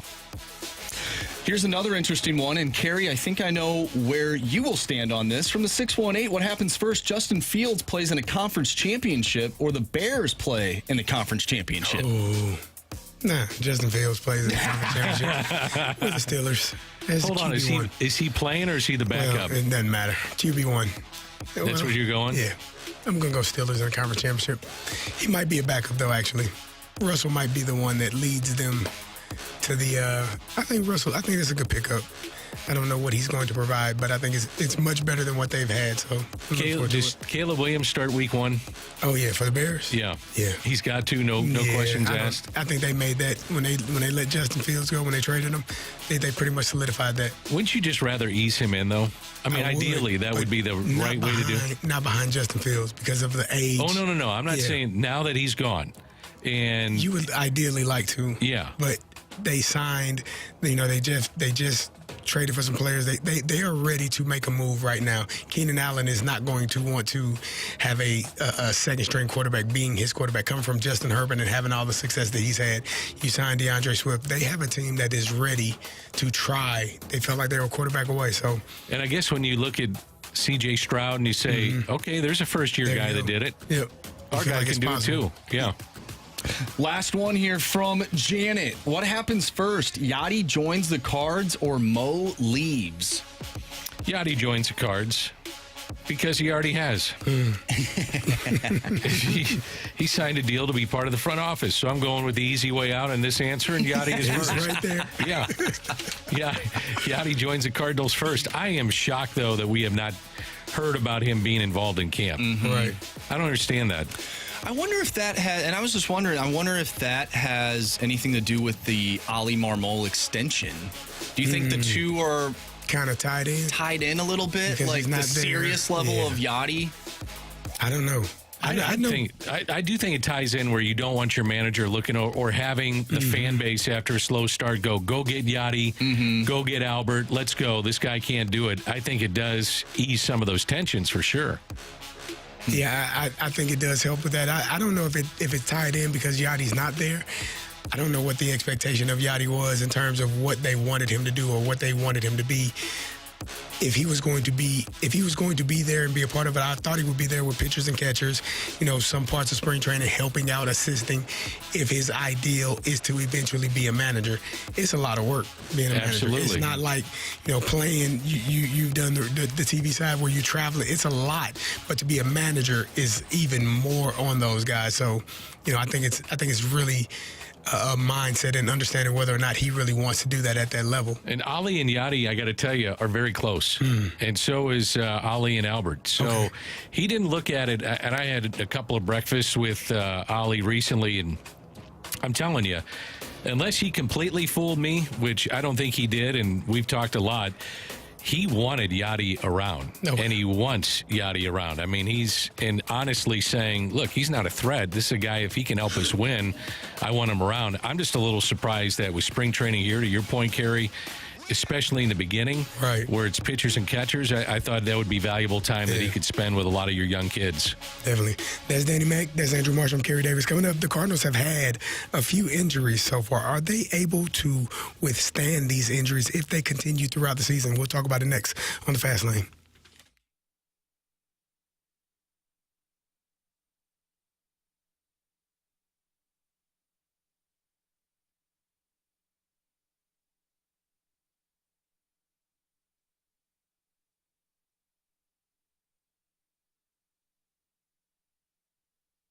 With the weather changing, March is a critical time to check your home's windows. If yours are cracked or leaking or won't stay open or won't open at all, then it's time to call the pros of Window Nation.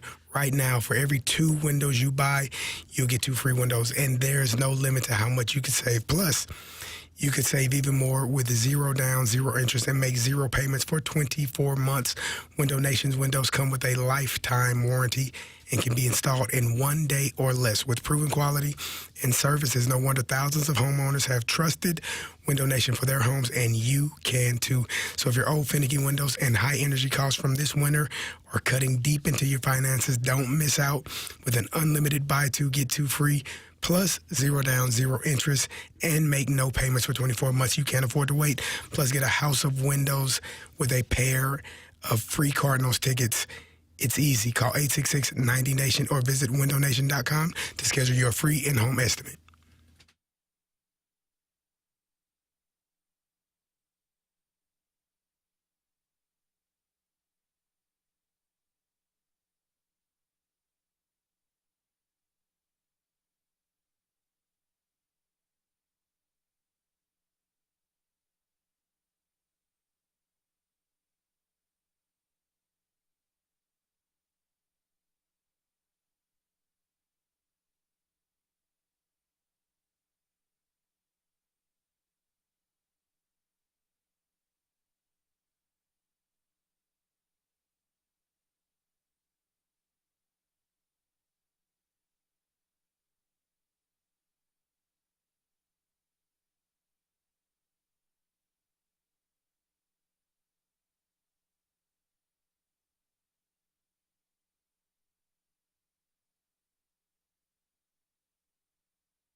Fast Lane, and we are back. And the Cardinals have had some injuries already this spring training, Danny. And the question we had is, are they able or built to withstand these early season injuries as they head into opening day?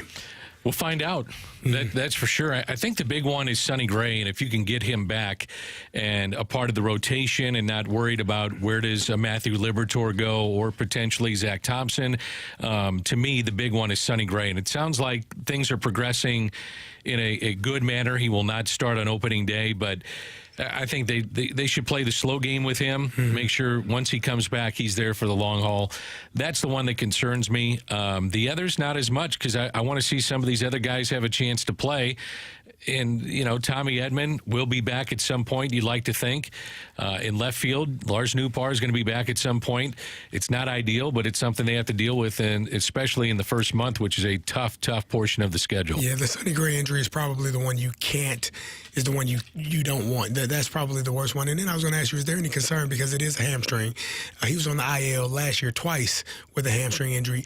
Is there any concern that may be something that just continues to reoccur all season long when you're pitching and it starts to get hot and your hamstrings are fatigued? That could be something that can linger. You know better than I, playing at that level and dealing with injuries that keep on popping up. But Right. I would say this, my concern would be is that he's throwing a bunch on the side. He's an intense guy, and when you don't have somebody in the batter's box, it's a lot different than when you're just throwing on the side and you can kind of ease off a little bit. Right. You're not going max effort. You understand how your body's going to react. And you know how this guy's going to get. That first start, he's going to be amped up. Right. And that's what concerns me a little bit, thinking about where he's at and then just, trying to come back. The other injury that was a concern to me is Lars Nootbaar with the ribs. Yes. Because rib injuries, Jamie has hurt his ribs, I've hurt my ribs. We're just doing life is hard. Breathing, coughing, sneezing, all of those things hurt. And when you do return, you're still kind of having some of that lingering pain. I wonder if that issue or that injury was a bit of a concern for you as well. It is, and especially when you think in baseball how much turning of the torso you get. Now, we're not doctors, but we can sit there and say we know what it's like a little bit to see, how you got to turn on a ball, how you got to, in the outfield, you might twist to your right, to your left, going back on a ball, hitting the wall. I mean, these are all things, diving catches. Those are all things where if I see that and I'm holding my breath a little bit, understanding that this guy's dealing with a situation in ribs that's nothing to, sit there and say, well, he'll get over it. I mean, you're a little concerned with some of the baseball activities you have to do. Like you said, swinging the bat. Yes. It's something that I think may take a little bit longer than it's painful when you had that rib injury. But you get a good changeup, and all of a sudden you're expecting a fastball. Now you're way out in front. You're like, ooh, and it just goes right by, and you're like, oh, no. And you're trying to hold up, and then all of a sudden it grabs on you. Just things like that would concern me a little bit. Now, Dan, you've been a huge proponent of the bullpen being bolstered the whole offseason. I think they've done a pretty damn good job at making the bullpen better than what it was last year. You look at Middleton, though. Now he's injured. Is there any concern about that? That's the one that concerns me. I'm more excited about watching him than maybe any other player outside of Victor Scott on this team. I am. I think that their bullpen is going to be their strength. If you think that Gallegos can have a bounce-back year, you know what you're going to get in Helsley. You got Kittredge there, and then you had Middleton. All of a sudden you got a lead in the 6th or the 7th. You feel pretty solid about what you have in the back end of the bullpen. So, to me, that's where I get concerned with Middleton. And anytime I hear forearms, I get real concerned about that. I mean, that's sometimes usually the precursor for something that's a little bit more serious. Hopefully that won't be the case with him, but anytime you hear forearms, it's cause of concern for sure. Well, you hit on that earlier. So many pitching, just the you don't know. The randomness. Just so many different injuries that can come to a pitcher. This bullpen needed to be better, and I do think they added to it from last season. And the amount of blown saves that they had last year was ridiculous. 30 plus, I think. It was ridiculous. So having that bullpen, but having the starting pitchers and the bullpen working together, I think is going to be a good thing. Hopefully this injury is not something that lingers too long. Bullpen's got to be good. Yeah. I mean, you look at the ages of 34, 35, 36, 37. Does that concern you? Yeah, it concerns me. I tell people that because I played football, and your body doesn't get better the older you get. Goes the other way, doesn't it? That's why guys retire. They usually say, okay, enough is enough. Your body generally, as you get older, starts going in the other direction. So that to me, and I guess that hits the point why the bullpen does need to be really, really good this year. Yeah, and guys may make all their starts. You may see that, but there's going to be some bumps in the road to where you would anticipate some guys are only going to give you five and fly. Right. And you better cover those innings in the back end of your bullpen. And then the guys that are in the middle, that's where the strength of this team, to me, has to be. I think they're going to score enough runs, even though they were 19th in offense last year. I just look at the bullpen as being an integral part. Now, they need innings from the starters, don't get me wrong. But the bullpen to cover the middle, and then once you get to the 7th, 8th, and 9th, to have shutdown guys, that's where they can win some of these games that they blew a year ago. Yeah, I wonder if, and I think, we've talked about this multiple times, but I just wonder if that bullpen last season was where it needed to be coming out of spring training, but because of the lack of innings your starters gave you, it made the bullpen worse than what it should have 100%. been on paper, and I hope that doesn't happen again this year because I am very optimistic about the bullpen, and I wonder if these new arms can withstand something similar to what we saw last year. That's where you got to have depth. And you were talking about it there, Marshy. I think their bullpen got exposed. Now, they also weren't very good. Even when healthy, that bullpen just wasn't very good. And they turned over a ton of this roster, and a good majority of that coming from from the bullpen. So it's got to be better. The team's got to be better. If not, you're looking at another long season here in St. Louis. That's Danny Mack. I'm Carey Davis. Coming up next, we have the Gauntlet. We have a returning Gauntlet fighter. He beat me. He beat Jamie. We'll see if our closer, Andrew Marsh, can stop him this time around. That's next on the fast lane. Yo ho. That's yours.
warriors. 4 categories, 1 challenger. Can you master the Gauntlet? The Gauntlet is powered by Master, your hometown source for business communications for more than 30 years. Visit Mastor.com. Welcome back to the Fast Lane. It is time for the Gauntlet, and we have a returning Gauntlet participant in Jeff. Jeff, how you doing? I'm doing good, man. How you doing? Doing better than me, I'm sure. So you beat me, you beat Jamie, and now you have to take on Marsh. Are you prepared for that? I am prepared for that. All right, well, Marshy, tell him to spin that wheel, then he's going to get out of here and get to the Gauntlet. I'm sorry, get to the cone of silence so we can get to the Gauntlet. Tell Marshy to spin the wheel. Spin the wheel.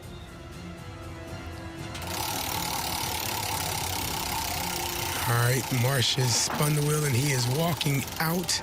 And we are going to tell you what it is as soon as he gets out of the room. What do we got? All right, we got a little football. Jeff, are you ready for that? Yeah. All right, sounded excited about that one. You had hockey the last couple of times. Yeah, I'm not. Football is not my strong suit. I stopped watching after the 2016 screw job. Oh, man. I understand. Mm-hmm.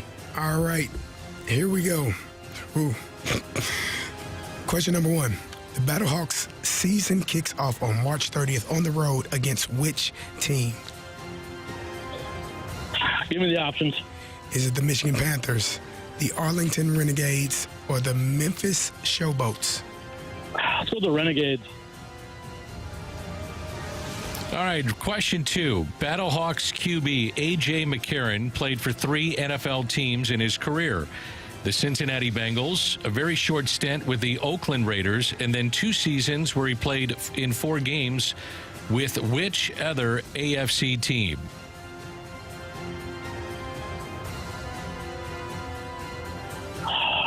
Give me the options. Houston Texans, Cleveland Browns, New York Jets. Let's go with the Houston Texans. Final answer? Yes, sir. Question 3. Question 3. Who was the Raiders' starting quarterback in the final season? They were in Oakland in 2019.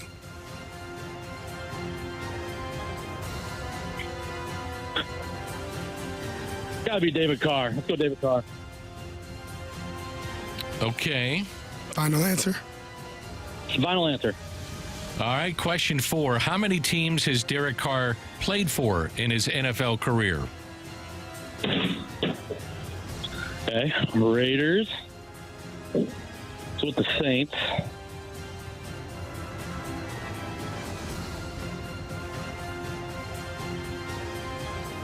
I think it's just 2. Okay, final answer? Final answer. All right, we'll get Marshy back in here. Here, I'll go grab him. See if he's Jeff, how you feel? I don't feel too confident there. Well, we'll see. Marshy has to answer the question. We'll see how well he does. He is walking back in from the cone of silence. Marsh, how was it in there? Nope, he's not ready. How was it in there, Marsh? It was good. Actually, Mike Ryder's on the phone with Brad Thompson right now. Okay. Wow. BT. I think BT's going to be in tomorrow for a little bit. Yes, he will be. I think so. Good. So, All right, Marsh. I'm ready to go, though. Well, you should be. Pack a lunch. Oh, boy. Bring a lunch pail. Yes. That's what I like to say. Your topic is football. All right, let's do it. All right, here we go. The Battlehawks season kicks off on March 30th on the road against which team? Oh, wow.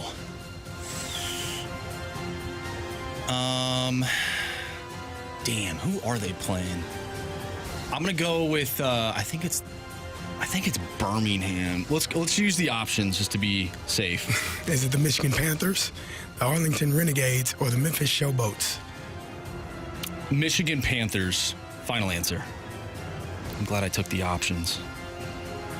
Question 2.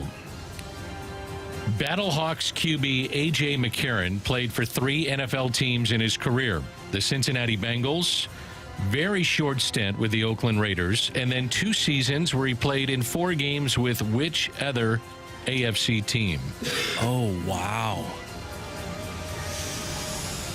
Oh, wow. Okay.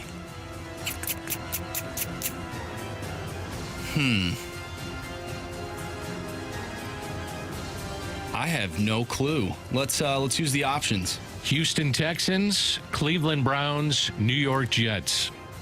Let's go with the Houston Texans. Final answer. All right. Question 3. Who was the Raiders' starting quarterback in the final season? They were in Oakland back in 2019. Derek Carr. Final answer. I mean, I'm assuming he wasn't injured or whatever, but yeah, Derek Carr. Question 4. How many teams has Derek Carr played for in his NFL career? I'm going to go with 2. I think it's the Raiders and the Saints. Final answer. Final answer indeed. All righty. Let's start with question number 2. Battlehawks quarterback A.J. McCarron played for 3 teams in his NFL career: Cincinnati Bengals, a very short stint with the Oakland Raiders, and then 2 seasons where he played 4 games with which other AFC team? Jeff, you said the Houston Texans. Marsh, you said the Houston Texans. The answer is the Houston Texans. Neither of you needed the options. 1-1. I did need the option. I'm sorry, both of you needed the options. Okay. Both of you needed the options. 1-1. Let's go to question number 4. How many teams did Derek Carr play for in his NFL career? Marsh, you said 2. Jeff, you said 2. The answer is 2. But neither of you needed the options on this one. Score is 3-3. Question number 1. The Battlehawks season kicks off on March 30th on the road against which team? Marsh, you initially said Birmingham and said, give me the options. I'll take the Panthers. Jeff, you took the options as well. You said the Renegades. The correct answer is the Michigan Panthers. Marshy is up 4-3. Question number 3. Who was the Raiders' starting quarterback in the final season that they were in Oakland? Marsh, you said Derek Carr. Jeff, you said David Carr. Oh. The correct answer is Derek Carr. Jeff. You have chosen poorly. You lose. Not today. That's a tough one, Jeff. Tough way to go out. Just because I lost that first question anyway, so even if I said Derek, it'd be still a 1-point loss. So I'll live with it. Good job, Jeff. Good job, Jeff. Thank you, guys. I appreciate everything you guys do. Thank you very much. That kind. That was a good gauntlet. It was a good gauntlet. So you asked that question, and for a second, I almost said David Carr too. I just sometimes I just get confused. I do too. But yeah, Derek Carr. I thought it was like a trick question, just because who else was their quarterback? Who else was it? Right. I don't know. Was he injured? Because he was injured for one of those seasons. He got injured. Well, they actually told him to go home that final year. But that was in Vegas. That was in Vegas. Though. Yeah, in Oakland he was. I think he got injured that year too. They made a playoff run, and then the last game of the year he got injured, and they were a pretty damn good team too, and then they weren't. Oh, Derek Carr and David Carr. I would have messed up the whole gauntlet. Oh. I thought he said Derek Carr, and he didn't. He did say David. David. Good catch, Carey. Yep. That was a good gauntlet. Good job, Marshall. Good job defending. Good job being the closer. Well, thank you. Getting the stop. And now we'll have Bob back on because he was on Friday, so then we'll get Cottleville Bob. Who did he beat? I wasn't here, so. I don't know who he beat. What do you mean you're going to have another guy on? So we had Bob on Friday. Was there a mess up here or what? Well, we didn't have a switch up because I was sick on Friday. I got you. Everybody's sick these days, and it's going around. And I'm about to get out of here myself. Yes. Go get some rest, man. All right, fellas. You all, the Blues been playing really well. Let's see if this stretch of games is giving the fans some excitement. You'll discuss it next. Maybe. On the Fast Lane.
101 ESPN, the Fast Lane. Danny Mac, normally on mornings with Randy and Brooke, but called into action here this afternoon with Marshy because Jamie is out sick.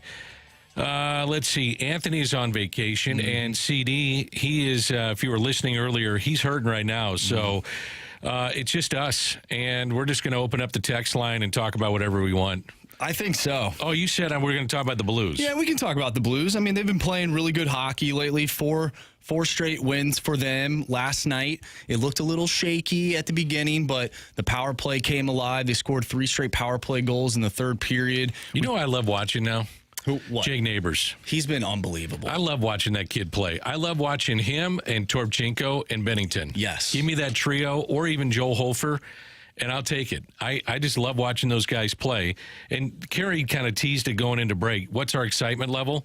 Well, they're keeping it interesting. They are. I mean, that's the one thing that I appreciate is that right now it's at least interesting to watch these games, and it's not like they're folding over and saying, all right, the season is it. And it started that night in Boston, of all places, to win at the tail end of that road trip, which was it was a gauntlet. It was a tough road trip.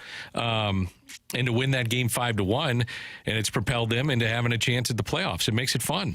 I agree. And I said this before you came in. We were talking about the Blues, that even if they don't make the playoffs, but they have a good stretch, and because, there's teams that also are playing games as well. Vegas, they won yesterday, so you had to win that game yesterday, especially against a terrible Anaheim team. But if they can play just good hockey down the stretch and make things close and keep things exciting for the fans, I think I could live with that if they don't make the playoffs, that they at least gave the effort and won some meaningful games down the stretch. Again, there's other teams playing, so you have to catch up to them. But I think I could be proud of this team if they do end up playing better down the stretch and just keep this momentum rolling, even if they don't make it into the playoffs. Now, I hope they do.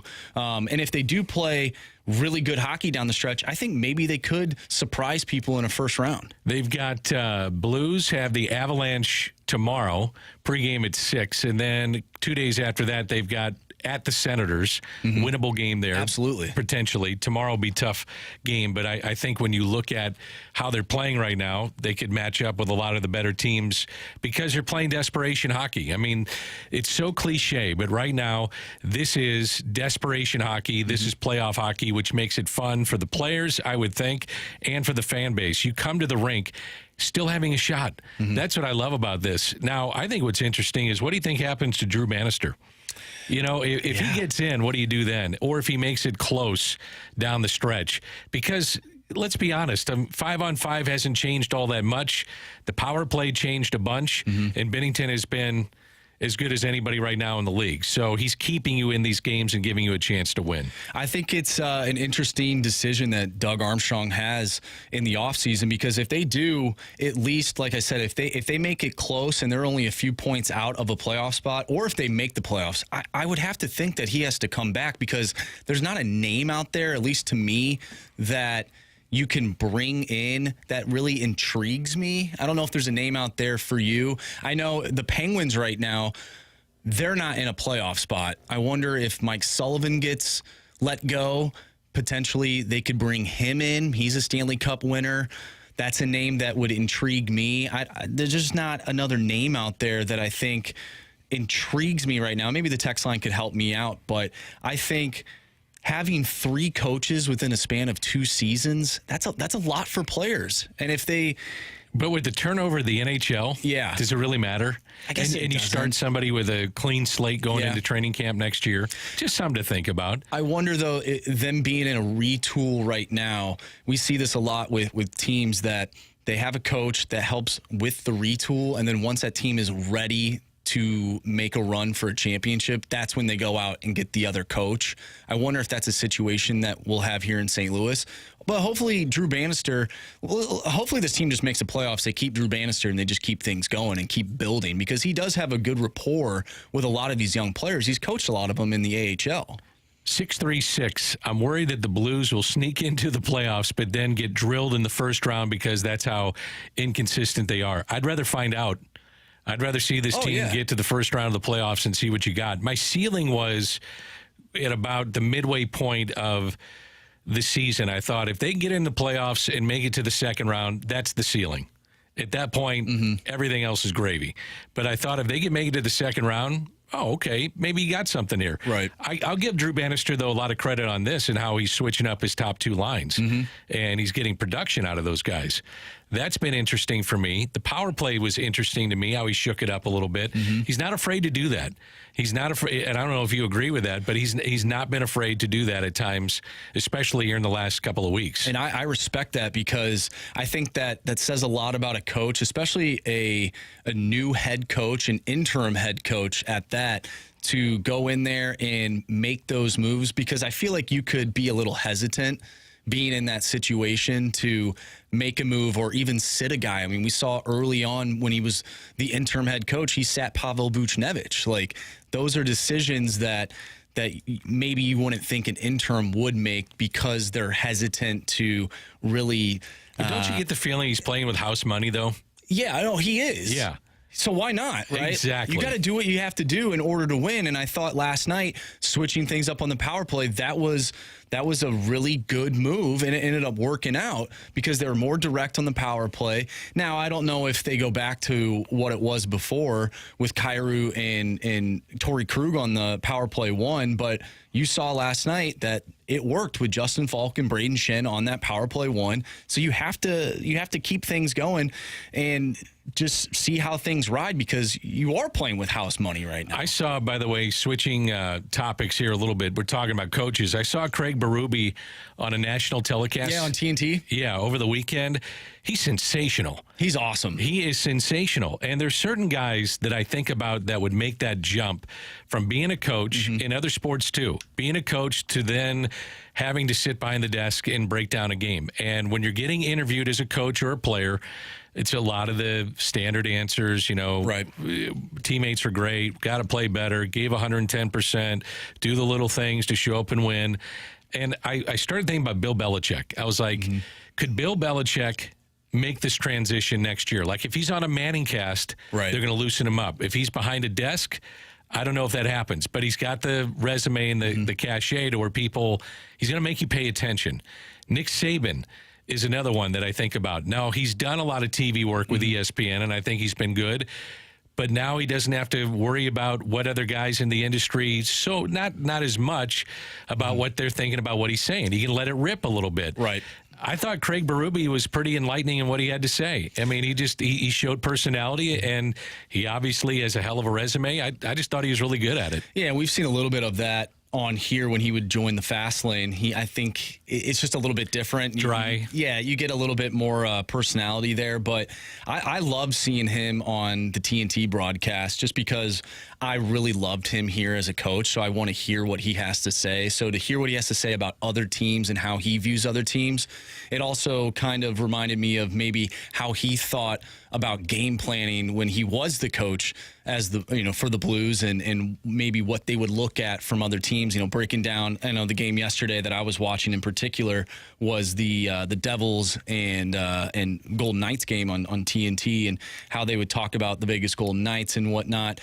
But it was really cool seeing him open up. And to your point about like Bill Belichick, I would really love to see that, because he is such a just dry. You're not going to get much from him. But I remember seeing a video of him a few months ago. One reporter asked him a question about like special teams, and he took like 10 minutes to go dive into like how important special teams is, and you really got a sense of just like how much this guy actually knows about football, because you see it on the field coaching, but you don't really hear much about it. So to hear him talk like that, the intricacies, cool. the things that you just don't see as an average fan. Absolutely. Those kind of things. He was on the desk, I don't know if you saw this, for College Game Day in Army-Navy. I did, yeah. I thought he was pretty good then. Yeah. Like they were prying. They were trying to get him going, and he had some insight into what the game means because he grew up around it. His dad was a coach in the game,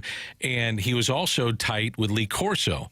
So I thought that was kind of interesting. So you did find out a little bit more about him, but he's just, have you seen that, like on Apple TV, the documentary on the Patriot? I watched the whole thing. It's fantastic. Have you finished it? I have. It was fantastic. It's fantastic. And the one thing, though, that I took away from that documentary is that even then, Bill Belichick is not going to give you anything. Nothing.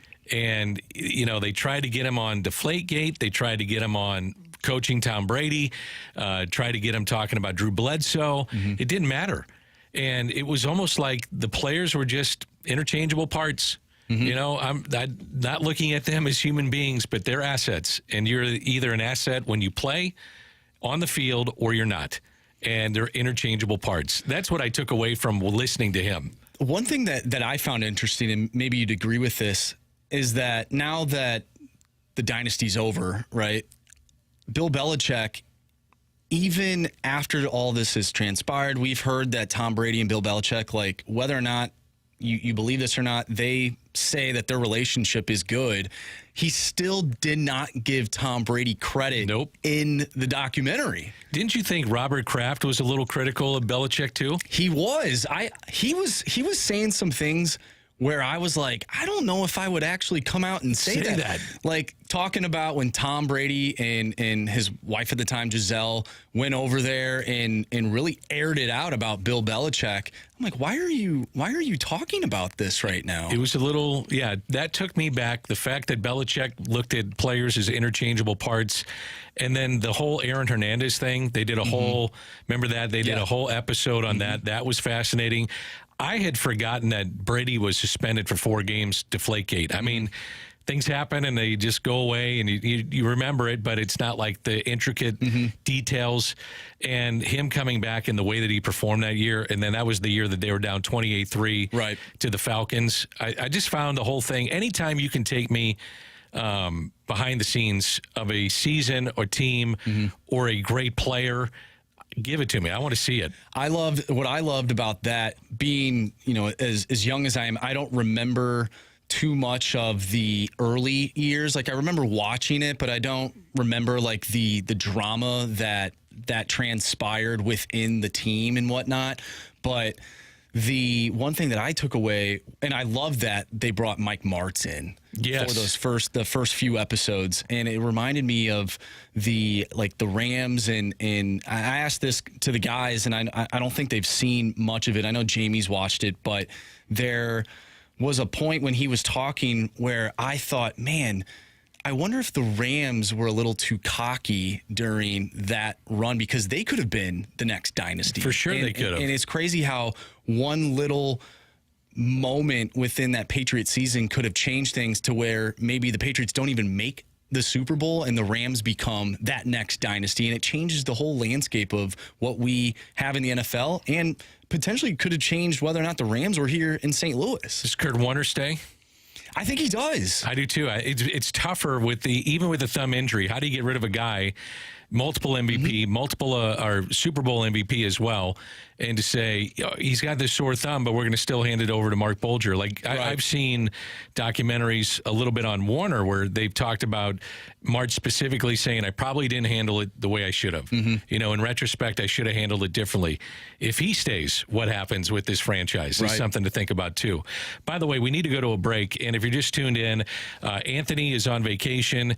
Carey has a throat issue, so he had to leave. Jamie is sick, so I'm in. This is Danny Mac with Marshy, and we're going to play a little bit Am I Crazy? But before we do that, my heartfelt condolences go out to somebody that I worked with for a number of years. And if you were behind the scenes with the St. Louis Cardinals and you're listening to this program, then you would know the name of Mike Helling. Mike Helling was a longtime director and producer of Cardinals television, one of my favorite people to work with over the years. He just passed away. So to Mike's family, my heartfelt condolences go out to you, and I'm thinking about you today. It's 4:29 on 101 ESPN.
101 ESPN Sports Center. I'm Andrew Marsh. It's time for a Sports Center update driven by Johnny Londoff Chevrolet and Johnny Londoff Autoplex. The Blues picked up 2 wins over the weekend, defeating the Minnesota Wild 3-2 in a shootout, and the Anaheim Ducks yesterday 4-2. The Blues will take on the Colorado Avalanche tomorrow. Pregame starts at 6. Puck drop is at 7, and you can catch all the action right here on 101 ESPN. City SC played to a 3-3 draw against the LA Galaxy over the weekend. They'll take on DC United next weekend, Saturday, 7:30 start time. And tonight we have some NBA action for you as the Warriors will take on the Knicks, 8:30 pregame right here on 101 ESPN. We'll play Am I Crazy coming up next. So if you have an Am I Crazy statement, send it our way to the Air Comfort Service text line, 314-399-9646. Am I Crazy coming up next. I'm Andrew Marsh, and the Sports Center update is driven by Johnny Londoff. Find new roads and shop 24/7 at londoff.com and londoffAutoplex.com. Are you kidding me?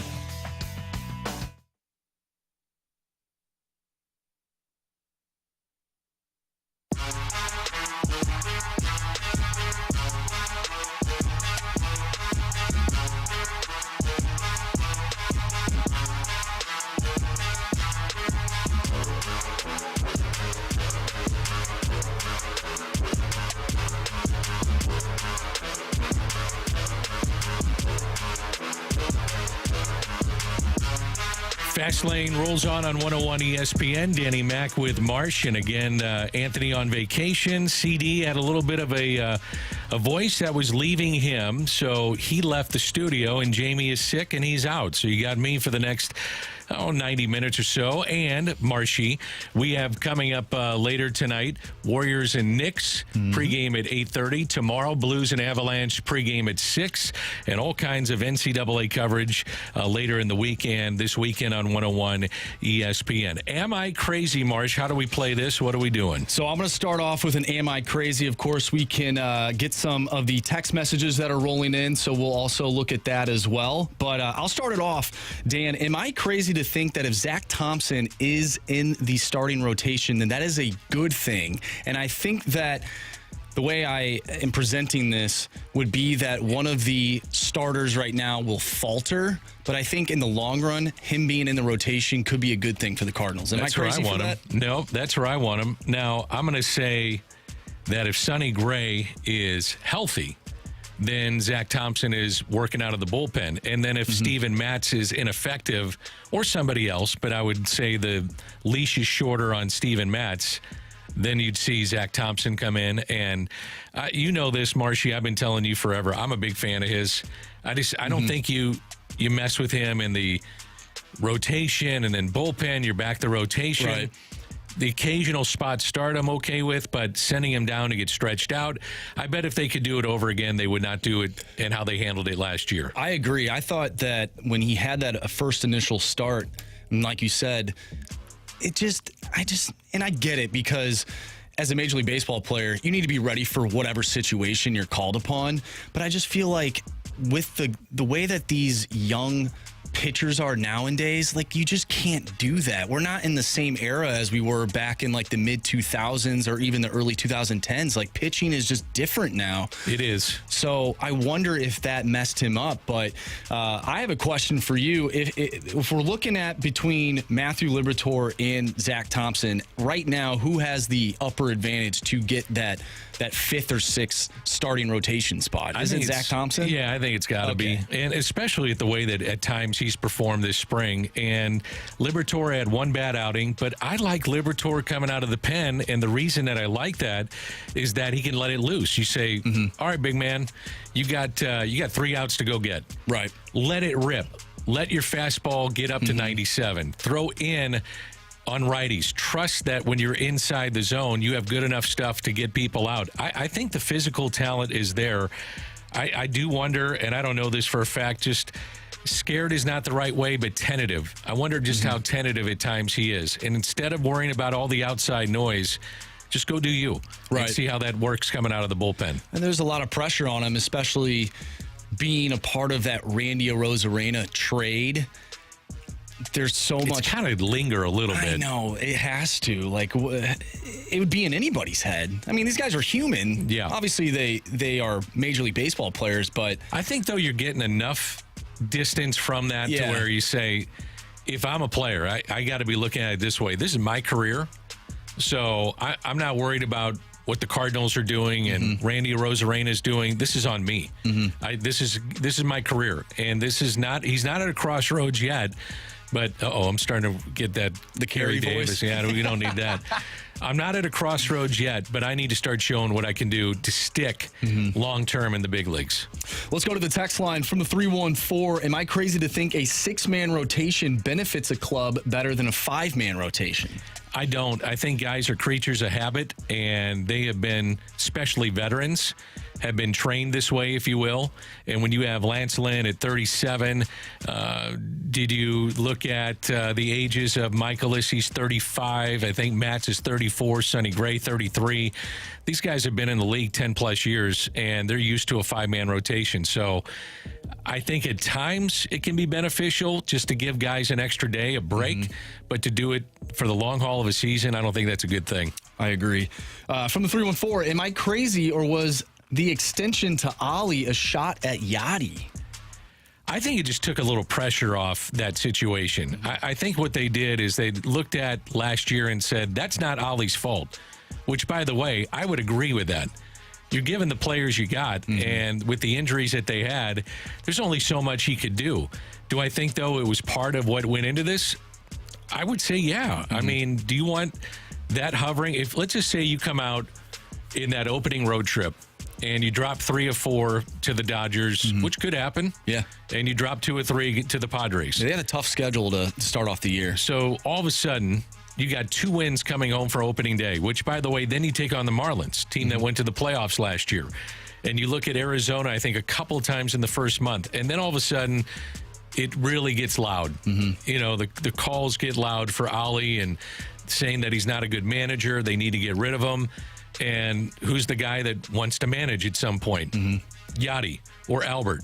So I think it just eases the tensions on that front. Now, is it the reason why they did it? No, I don't think so. But is it something to think about, to factor in? Yes, I do. From the 573, let's talk a little NFL. Am I crazy to think that the Texans will be in the AFC Championship game next season? I don't think so. Do you? I don't think that's crazy at all. I mean, C.J. Stroud. They've had a hell of an offseason, too. They have. And, I mean, you can only build. The only thing I can really think of is a sophomore slump from C.J. Stroud, and maybe some of the teams around the league sort of figure him out. Their schedule's going to be tougher this year, too, because of what they did a year ago. So that's something to keep in mind. I don't know, man. C.J. Stroud, to me, proved me wrong time and again when I was trying to help out my friends. Yeah. And we had a little C.J. Stroud-itis. He somehow found a way to get in and, just beat some of the spreads. Right. Just noticed that. I think it's tough, though, with the way that the Ravens have constructed their team now with getting Derrick Henry. They were there. They were right there this past year. It's going to be tough to get past them. And then, of course, you can't knock the Chiefs. Like, the Chiefs could be terrible for a stretch of games in the regular season like we saw this past season and then win the Super Bowl. Like, how you cannot count them out. You can't bet against Patrick Mahomes. So I think it'll be tough, but I like seeing new teams in the fold, so I would love to see C.J. Stroud and the Texans in that spot. I'm interested what you came up with here. So what league has the best blueprint for a successful offseason? So what are you thinking here, Marshy, in this next segment? I gotta do some thinking about this. I think there is 2 leagues in particular that do a really good job at exposing from a PR standpoint. They do a fantastic job at making their league relevant. And there's definitely one league right now that is doing a terrible job at that. There's 2 guys that are out on the market right now. Let me guess, baseball? You might be onto something. Okay, I'm just taking a wild guess. Yeah. All right, we'll talk about that. It's 4:42. We'll talk about that coming up. Marshy, Danny Mac, we're in for Anthony on vacation. Jamie Rivers is under the weather, so he's out. CD, But he tried, man. I give him credit. He did. He was starting to lose his voice, not feeling great, so he's out. So we'll have you until, as Mike Ryder said, 5:56 hard out time today on 101 ESPN.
.46 in St. Louis. It's the Fast Lane on 101 ESPN with Marshy. I am Danny Mack, and we're filling in for Anthony on vacation. Jamie is sick. CD, he was starting to lose his voice, so all three of them are out, and we will take you home until 6 o'clock tonight. So Marshy brought up a really interesting topic here. So what league has the best blueprint for a successful offseason? I'll just say it simply, it's the NFL. You think so? I had a different opinion on this one. Okay, go on. I thought maybe the NBA. NBA is a frenzy. It is. NHL's a frenzy, too. Yeah. I think right now Major League Baseball and the Players Association would never, ever let this happen because at some point Blake Snell and Jordan Montgomery are going to sign because somebody is going to get hurt. Teams are going to get desperate.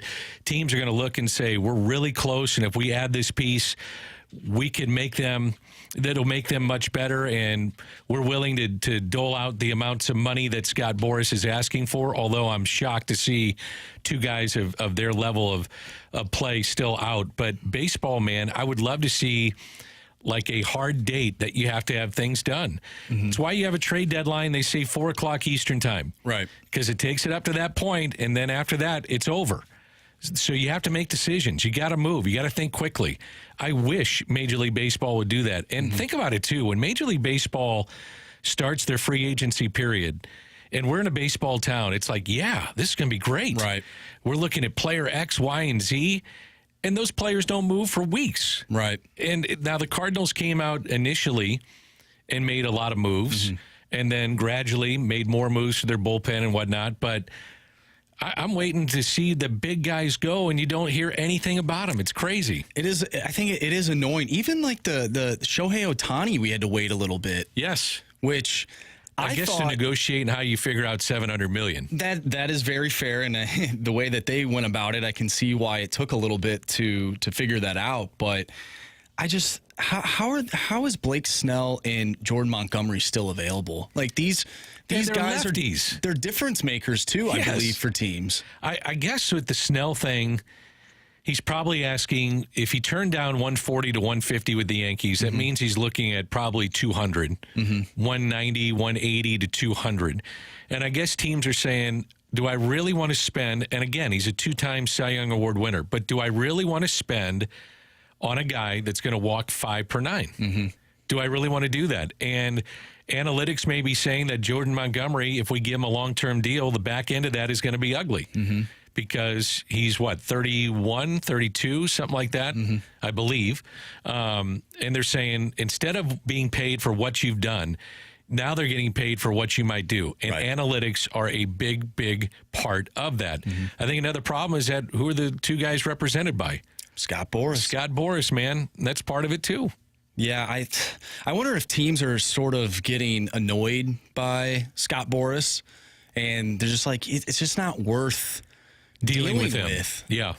Well, how about Tom Ricketts came out, the Cubs owner, and just said, I don't talk to Scott Boras. Because he goes straight to the ownership instead of going to the GM, which feels, at least to him, he's undermining the GM and making that position obsolete. Would you want to deal with him? No.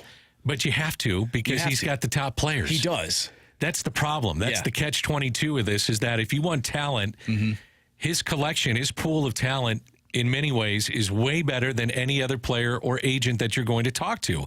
He's got the best of the best. Right. He had the 4 best this year, arguably. And 2 of the 4 are still out with opening day less than 2 weeks away, which that part of it, Marshy, I'm with you, is just hard to imagine for me. I think a lot of people might have the opinion of, well, these guys, they're not ready. I highly doubt that. They're pitching. It's not like they're not. It's not like they're just sitting there and having fun and going on vacation. Like, these guys are ready to go. I wonder what team. Here's the thing, though. Let me say this. Yeah. So I go back to, though, like what they're doing with Sonny Gray. And I agree with what they're doing, which is throw him on the side, build up arm strength. But the minute that, and this goes for the players that are sitting out, because they're doing the same thing. They're building up just like it was a normal spring training and doing an off-season workout. And then once you get to spring, this is what it would look like. Throw this much. They can go to the Boras Complex out in California, which is as good as any training facility you can find in sports. They can do all that, but it's still not the same. And they're probably facing live hitters, too. Right. You know what I mean? They're probably putting guys in the box. It's still not the same, though, from being on the mound at Jupiter, Florida, and taking on the opposition. It's just not. And getting that building that rapport with the catcher, too. That's another factor, too. You just jump right into it. Now, do I think that takes that long to get going? I don't. I'm not a big believer in that. I think that you get on the same page after a couple of starts and you look at film together and you figure out that game plan. And so it shouldn't take that long to get on the same page.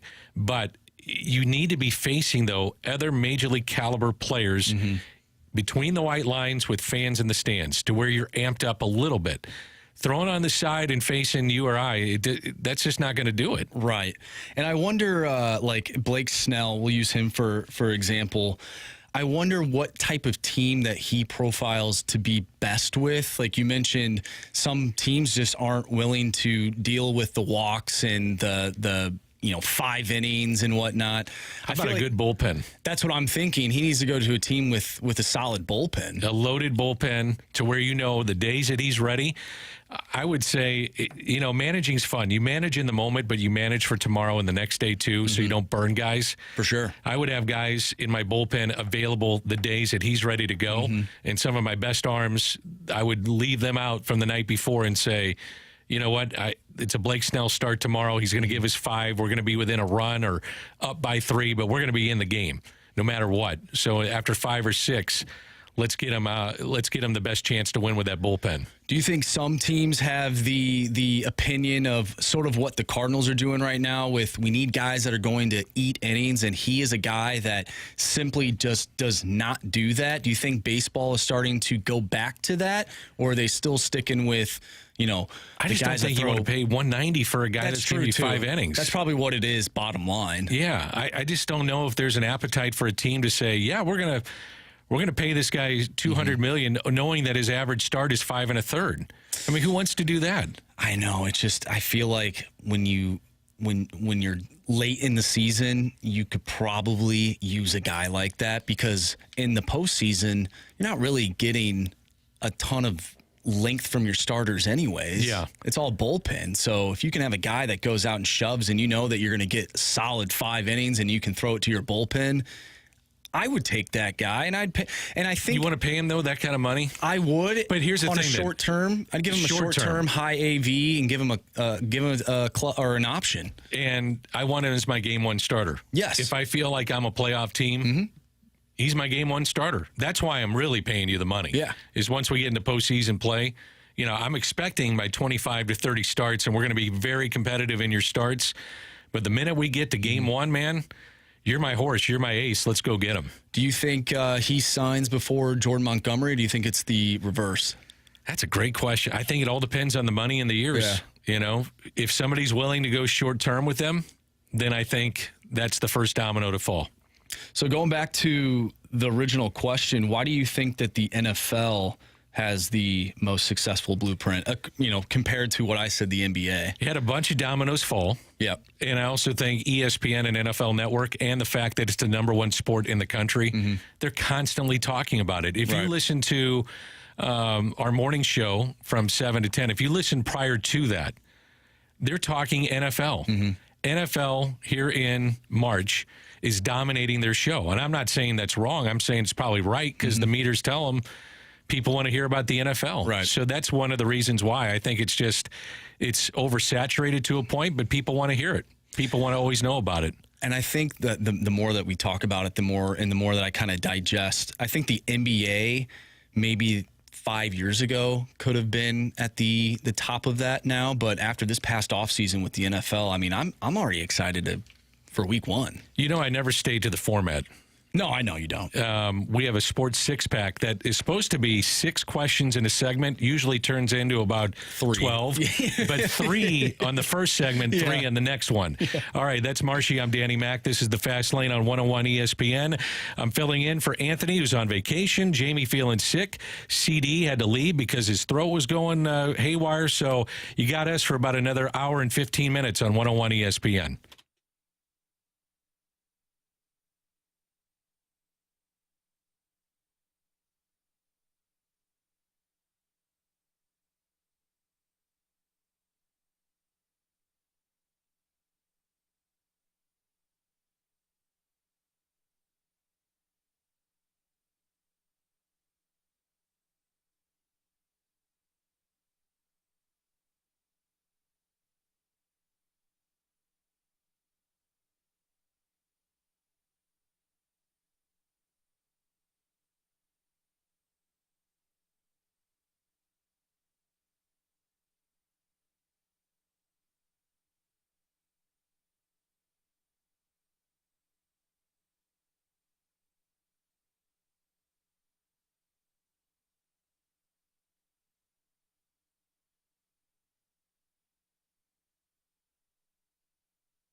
time for the Fast Lane to answer your sports questions. I want to ask you a bunch of questions, and I want to have them answered immediately. Asking me all these weird questions. Answer the question. Answer the question. Answer me! The Sports Six-Pack is now. Text line is 314-96... 399-9646. Or, no. Yeah. 399-9646. That's on the morning show, Marshy. This is a different show. You were late to a morning show one time. I was, and you were there, and Randy was there, and Michelle was here at the time. This was actually one of the first months that I was filling in for the morning show. And I remember, me specifically, it's tough for me to wake up early. I've just been a night owl my whole life.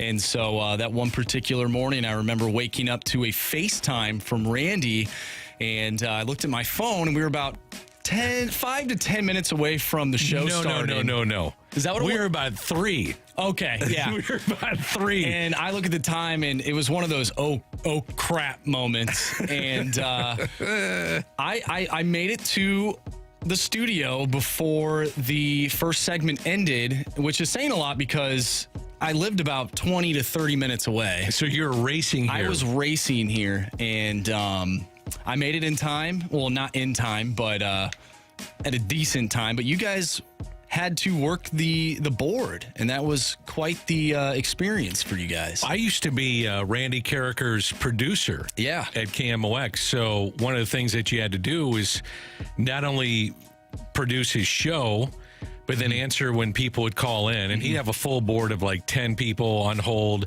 and then you had to run the board as well. So Randy and I, and he did that prior to me, obviously, many years before that. So we're hitting every button on the board. So it was and then this one, we'd put that one up.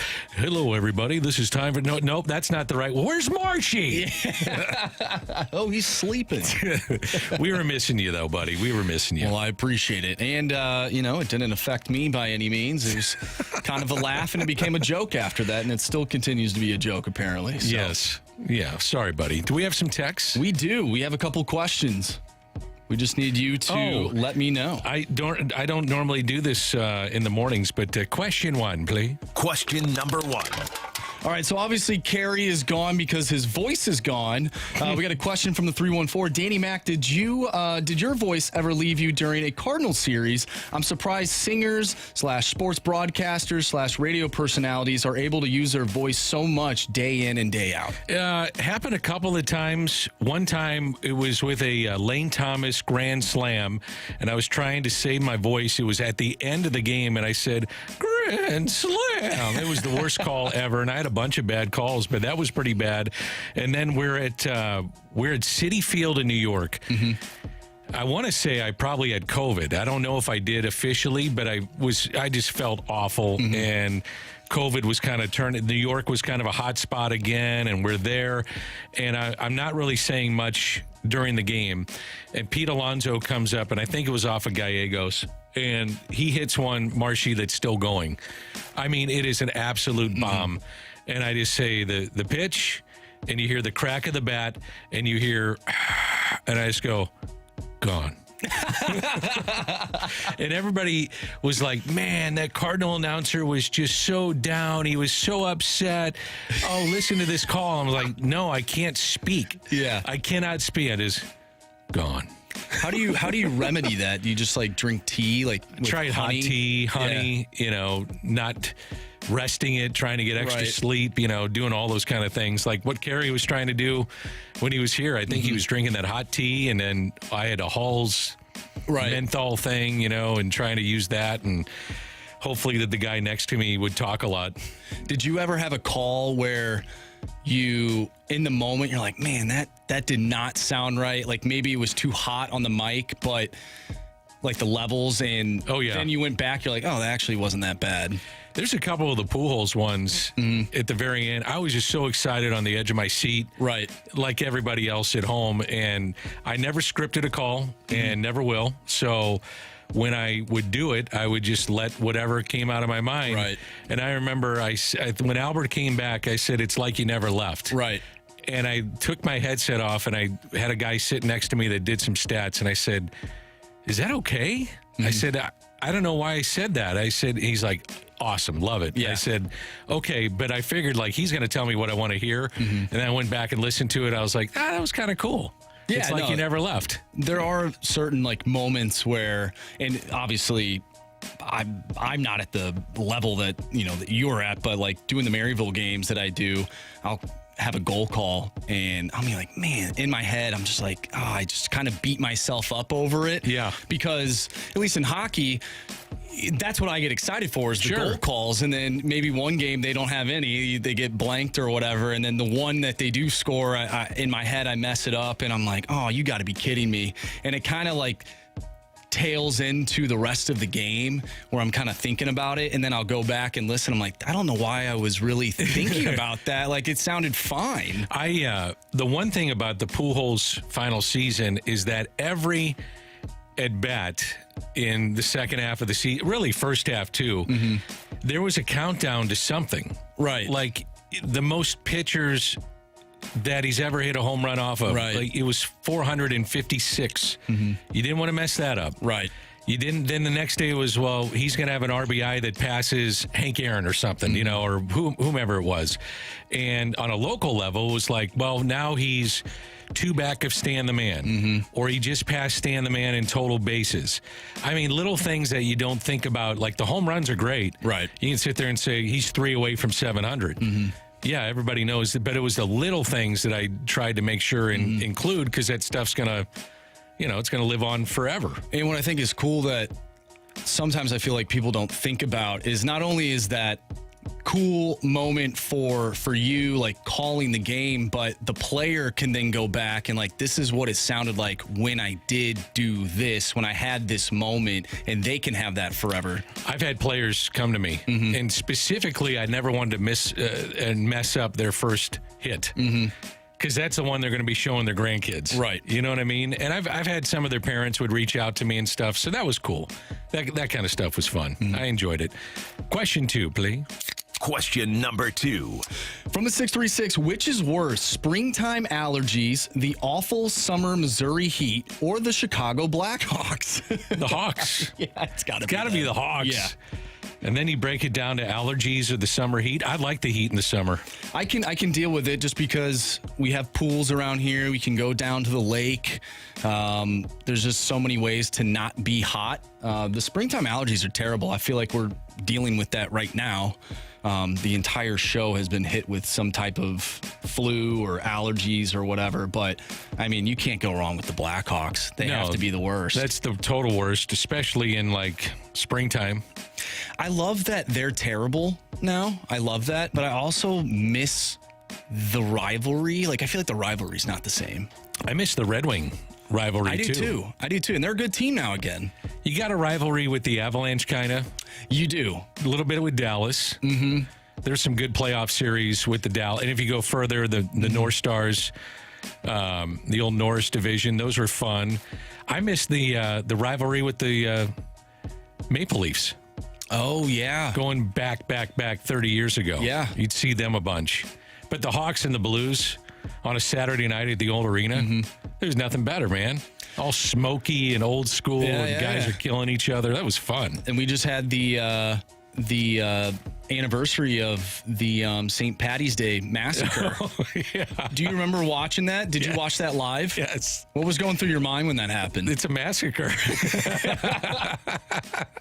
You don't see that nowadays. Like, I just wish that was back in the game of hockey. I understand why it's not, but the Cards-Cubs is about as good as it gets for me. Yes. Because I'm a baseball fan at heart. But Blues-Blackhawks, yeah, that's pretty darn good. What do you think is, in the last 20 years, the best sports rivalry? I would probably say the early 2000 Yankees-Red Sox.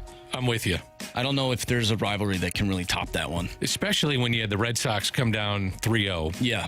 And then the year before, you had the Aaron Boone home run in Game 7. And it seemed like they were always matched up. And at that point in time, I still was watching like Game of the Week. It still had a cachet to it. Right. And they always were Red Sox and the Yankees. It seemed like if you're going to see the Game of the Week, if they weren't on that week, they were going to be on the next week. Or you're going to see the Yankees or the Red Sox separately. So I think you learn more about those teams being in a different market just because you saw them so much on national television. Well, and they had great players playing too. Like I remember watching this past season Sunday Night Baseball. They would have Yankees Red Sox, and there was just no like oomph to it. Like there's just like they got to be good. They have to be good. Yeah, and they're just not anymore. I mean, the Yankees are okay. Like they missed the playoffs last year. They've been better than the Red Sox as of recently, but I just feel like rivalries don't have this. They're not the same anymore. Well, they got to be older teams that have faced each other for a long time, and I think you have to have characters, villains, and winning teams. And I think playoffs have play a huge part in that as well. Like the history too, yes, of the playoffs, coming off a recent playoff series of some sort, and then going into the next year where both teams are good again. That makes it fun. I know a lot of people would bring up probably like college football, but there's so much transition in college football where you're not going to have certain rivalries that you saw with the Big 8 to the Big 12 to now SEC teams. You know, some of these teams are jumping like Texas, Oklahoma, Missouri did, Texas A&M. Those are great rivalries back in the day. Nebraska going to the Big 10. It's just not there anymore. I think that was a terrible decision for them. Big 10 with Nebraska? Oh, yeah. I don't think they've been the same, at least from a football standpoint. They haven't been the same. They have not.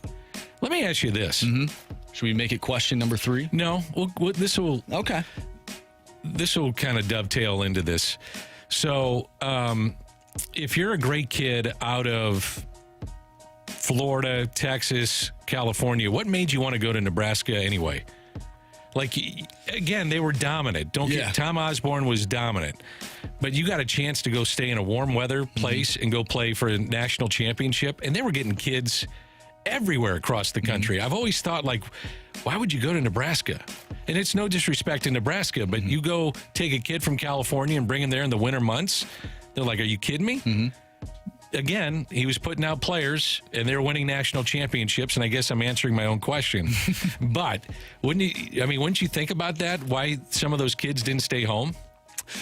What am I missing here? I think it has to do with the type of player you are. So if you don't care about the external factors, you just care about playing winning football, then you go to a place like Nebraska back in the day because you knew you're going to be a part of a really good team. And a great running back, too, because they were going to run it. Absolutely. So I think they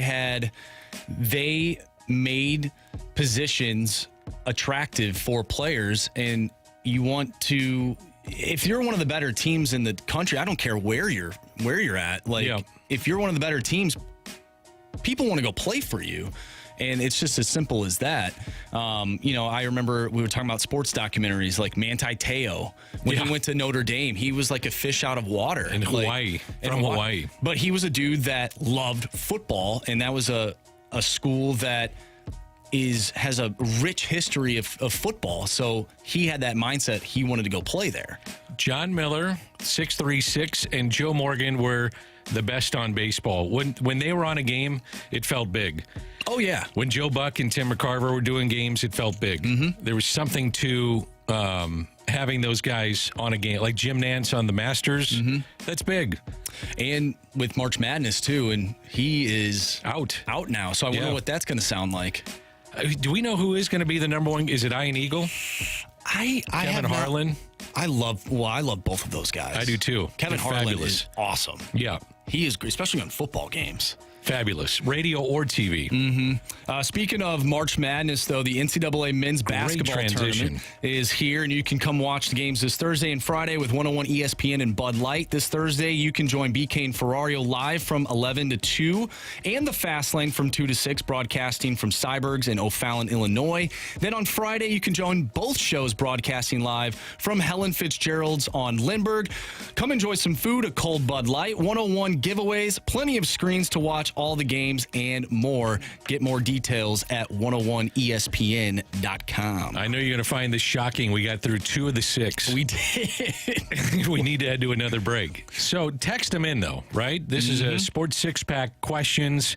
We're going to get to a bunch of more of those coming up. This is the Fast Lane on 101 ESPN. If you're just tuning in, Anthony on a well-deserved vacation. Jamie is feeling a bit under the weather, and CD, by God, he gave it his best, didn't he? He did. He tried, but the voice started going away, so I got called into duty. Marsh is here, and this is 101 ESPN.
It's time for the Fast Lane to answer your sports questions. I want to ask you a bunch of questions, and I want to have them answered immediately. Asking me all these weird questions. Answer the question. Answer the question. Answer me! The Sports Six-Pack is now.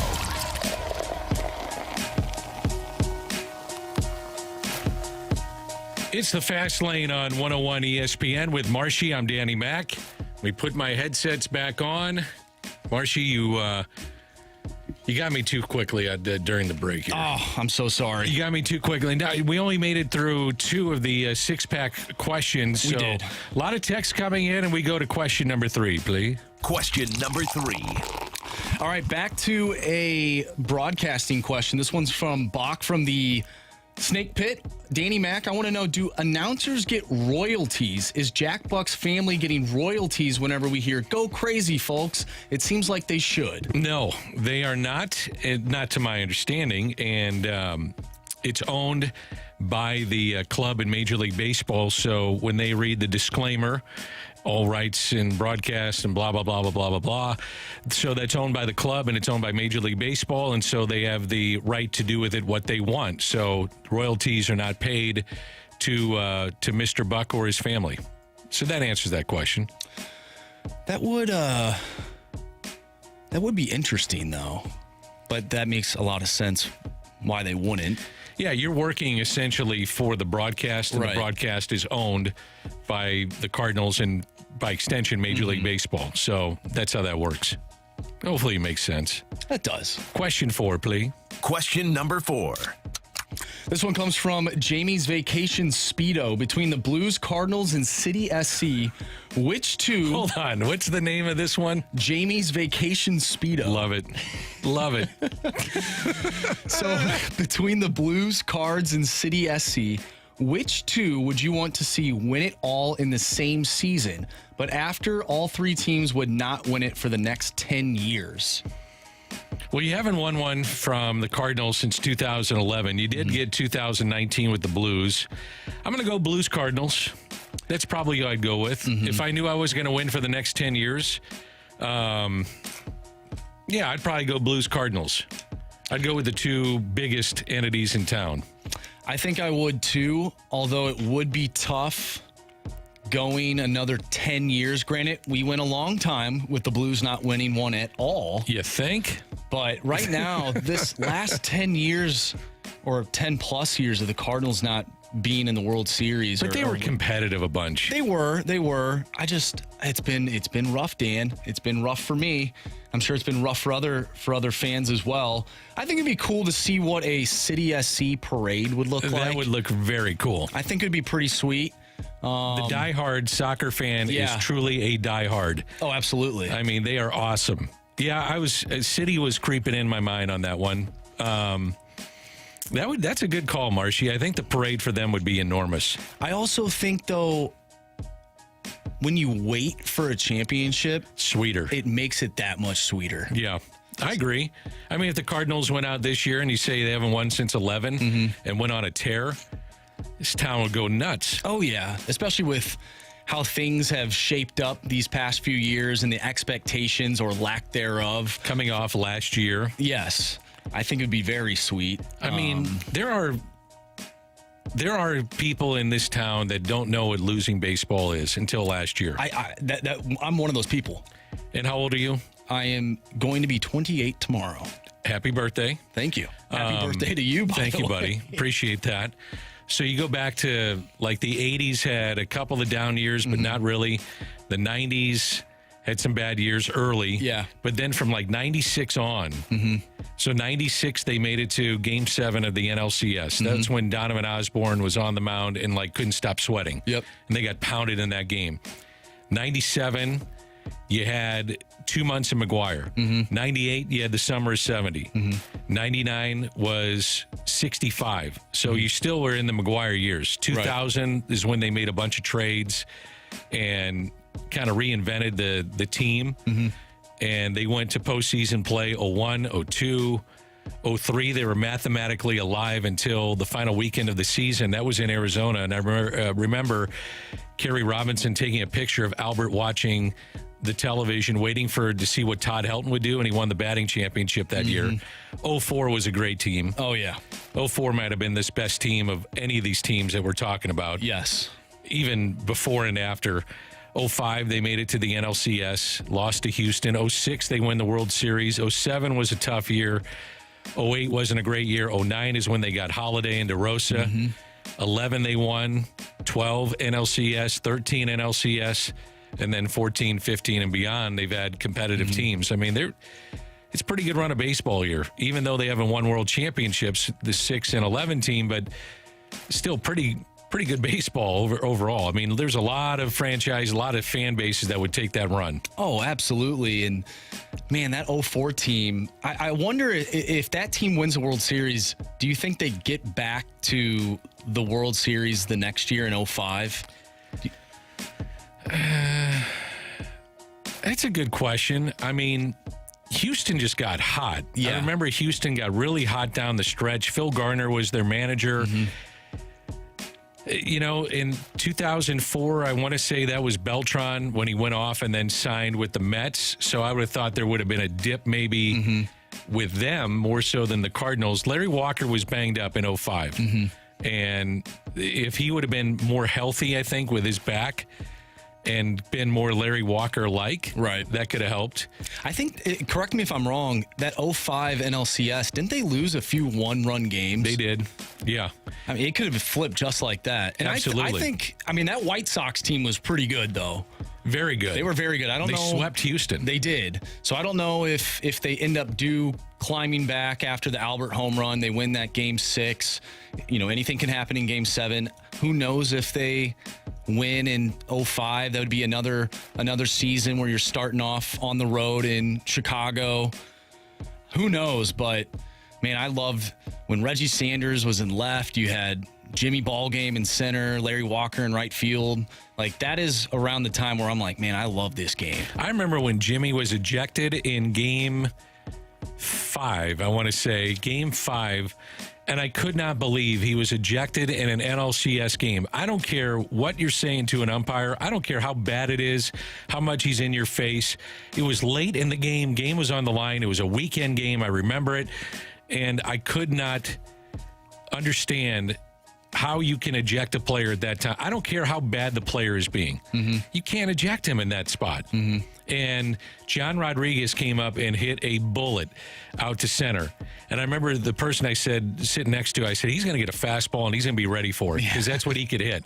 And he did. He hit it out to center. I just remember you can't kick out Jim Edmonds in that spot. Right. How do you do that? They did. Cardinals lost that game. Albert had the home run, which made it remarkable. But still, man, that 2004 team is the best team I've ever seen in Cardinal baseball. Bar none. Question, thank you. Puts a hand up. Question 5, please. Question number 5. Well, speaking of Albert from the 636, don't you guys, we should stop comparing all rookies and prospects to Albert Pujols. There's too much potential for these young guys to live up to. I completely agree. Yeah, I agree. And the dude had over 700 home runs. Yeah. And I think his rookie year he had 34 and hit like 330. Mm-hmm. So I'm not anticipating any rookie coming up, and I don't care what team they're on. Maybe Jackson Holiday, who knows? Apparently, he's having an unbelievable camp both on and off the field. They say he is a pro's pro already, which is pretty cool. Sense. Yeah, growing up around Matt and clubhouses and all that stuff. I'm with you, man. It's how do you compare yourself against Albert Pujols? You can't. No, there is no comparison. The guy's the best right-handed hitter of his generation, in my opinion. Pretty good with the glove too. Wasn't bad. Won a Gold Glove. Remember when he came up, he was playing left field. I know, which I wonder how that will translate for Jordan Walker, because he's going through something similar, and he is a third baseman as Moving well. to first eventually. Because Albert also played third base. Yep. So I wonder if obviously the numbers will probably most likely not look like Albert Pujols, but I wonder if he has that same type of trajectory. I think the other thing too is that with Walker has an incredibly good arm, and that's something to consider. Albert, when he was in left field, was dealing with an issue with his arm, and they would actually tell the shortstop to go out and take the cuts, be short on the cuts, just so he didn't have to air it out. So that was something that they did specifically with him. And I think they look at Walker as saying, we got this big arm and right. We can teach him to play the position, which is something to think about, too. Okay, question 6, please. Question number 6. From the 314, Sports Six-Pack question of the day. Would you prefer St. Louis getting an expansion NFL team or an expansion NBA team? May ruffle feathers. I don't know. Maybe people are like, come on, man. For sure. NFL. Yeah. Wouldn't you want to see the NFL back in town? It's not going to happen, but I'd love to see it. Absolutely. I mean, one, we've already seen what this city has done with the Battlehawks, and that's the UFL, right? So an NFL team, I just feel like, and it would be sort of kind of that like blank you energy towards Kroenke, especially if, you know, an expansion team would play the Rams and whatnot. I just feel like this city deserves, honestly, the city deserves both. The corporate dollar would be stretched too thin. Deserve? Yeah. Yes, because it's a great sports town, undoubtedly. The thing about the NFL for me, and this is sour grapes totally coming through on this, I do wonder if any of them look at the TV ratings and see the success of this. And do they even care? Probably not. But how do you not take a look at the TV ratings of a non-NFL market and say, and then the ratings when they were here and they were awful over that 5-year stretch, they still were some of the best ratings on a league that's based on television revenue. And say, why do we leave that market? You know, that probably shouldn't have happened. I don't know if they even care. If you ask any owner, they probably don't care. They're making their money. They do not care. But still, it is something to think about with the kind of ratings that they get television-wise here in St. Louis. I wonder what the Hunt family would think, though, because there's a lot of St. Louis people that are Chiefs fans now, and do those people convert back to being St. Louis fans? What would that look like? Maybe it's both because they could be in two separate conferences. I know there's a lot of people that would be fans of both teams, maybe. Marshy, they're going to have 40,000 plus people going down to Battlehawks games. Oh, yeah. Have you been? I have. I've been to 2 games. Fun? They're a lot of fun. I had a great time. Yeah, the atmosphere is great. Obviously, being in the Dome for the first time for me last year. It had been like 10 years, so there's a little bit of nostalgia there, seeing the carpet down there on the field, and it was so bad. That carpet, so bad. I don't know how they play on it. It's unbelievable. It looks so bad. The Mizzou Memphis game. I did not go down there. I watched it on television, and it was awful. The presentation, it looked like they were playing in a silo. It looked terrible. I don't know how teams played on just like AstroTurf. I was watching like the Rams did. Like the Rams, even baseball. Yeah. Like I watched. Think of the heat of the summer. Yes. Like, guys, cleats are melting. The ball. I watched a clip the other night of Willie McGee hit a ball, and it was out past the center fielder, and it bounced like 30 feet in the air for a ground rule double. It could have been a triple, maybe even inside the park home run with his speed. And the ball bounced like 30 feet in the air like it was a super bouncy ball. I used to go to the games down there at Busch Stadium, and if I was lucky enough to be able to sit near the turf, in day games, you couldn't take it. I mean, it was so hot. Yeah. It's so uncomfortable, but I didn't care. I was at a baseball game, so I was happy to do it. But the people I were with, like parents and stuff, were like, can we just leave? It's too hot. The 617 says, keep NFL as far away from St. Louis as possible. And I do think there's a portion of the fan base that is like that. Yeah, and I slightly agree with that because I don't mind, and I'm a fan now of the Vikings, but I don't mind just watching just the players and not really having like a dog in the fight. Yeah, not having a vested interest. Yeah, I mean, I slightly do with the Vikings, but obviously they're not from St. Louis, and they're a new team for me, about like 6 or 7 years now, but it's nice just kind of focusing on like my fantasy football team and just watching the games transpire and just being a fan. And that's just me. I'm sure there's other people that like, I hate the NFL. I don't want to watch it at all. Yeah. Which is, I think there's I think there's a segment of the portion, a very small segment and portion of the population that feels that way. Oh, here. For sure. And I get it. I completely understand. I was like that. And then I just, it's getting further away from the relocation. And to your point of like fantasy football, I also think that gambling is so prevalent now that people have an interest in watching the games. And I like good sports. I don't care what sport it is. I just like watching good games. And I thought we got a lot of that this year in the NFL. And, sorry. Good games. Yeah, I'm a fan. Sorry. I think I saw a thing that said 70% of the final 2 weeks of the regular season came down to the final possession. I love to see that. Like 75% of the games. That's incredible. Yeah. I mean, that's the best reality TV you could find. Absolutely. Of course, you're going to get your 3-0 games like we saw this year with the Vikings and the Raiders. And there's some teams out there that are absolutely terrible. But for the most part, like, you're watching good football. And it's exciting. Plus, if you're a fan of college football, you want to see what your favorite players at your university or your alma mater do at the NFL level. Yeah. Plus, you have St. Louis guys, too. I mean, a ton. It's fun. I kept my eye on Sam Laporta all the time. Yeah. He was awesome. He was. He had a great year. I was watching him, following him, see how he did. If he popped on Red Zone, then I would switch over to just single-handedly watch Detroit play. Yeah, there's a bunch of those. Mizzou kids are like that. Some of the Illinois kids that I knew, Yeah, I would do that. All right, 5:33 in St. Louis. This is the Fast Lane on 101 ESPN. Danny Mack is with Marshy. Marshy doing a great job as always. And we're filling in because Anthony's on vacation. Jamie is out sick. CD, God love him, gave his best effort but lost his voice. So we've got you until about 5:56 or so. Biggest question of the day is coming up.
ESPN Sports Center.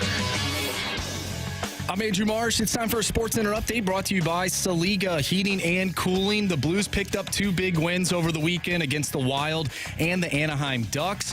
A 3-2 shootout win against Minnesota and a 4-2 victory over Anaheim yesterday. The Blues will take on the Colorado Avalanche tomorrow. Pregame starts at 6. Puck drop is at 7. And you can catch all the action right here on 101 ESPN. Over the weekend, City SC played to a 3-3 draw against the LA Galaxy. They'll take on DC United next Saturday, or this upcoming Saturday at 7:30. 7:30. And tonight we have the Warriors taking on the Knicks. 8:30 pregame for you right here on 101 ESPN. We have our biggest question of the day coming up next, so stay tuned.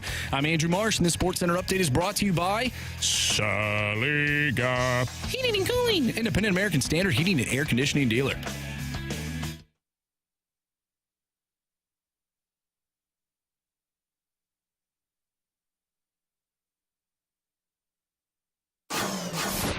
It's time for the Fast Lane's biggest question of the day.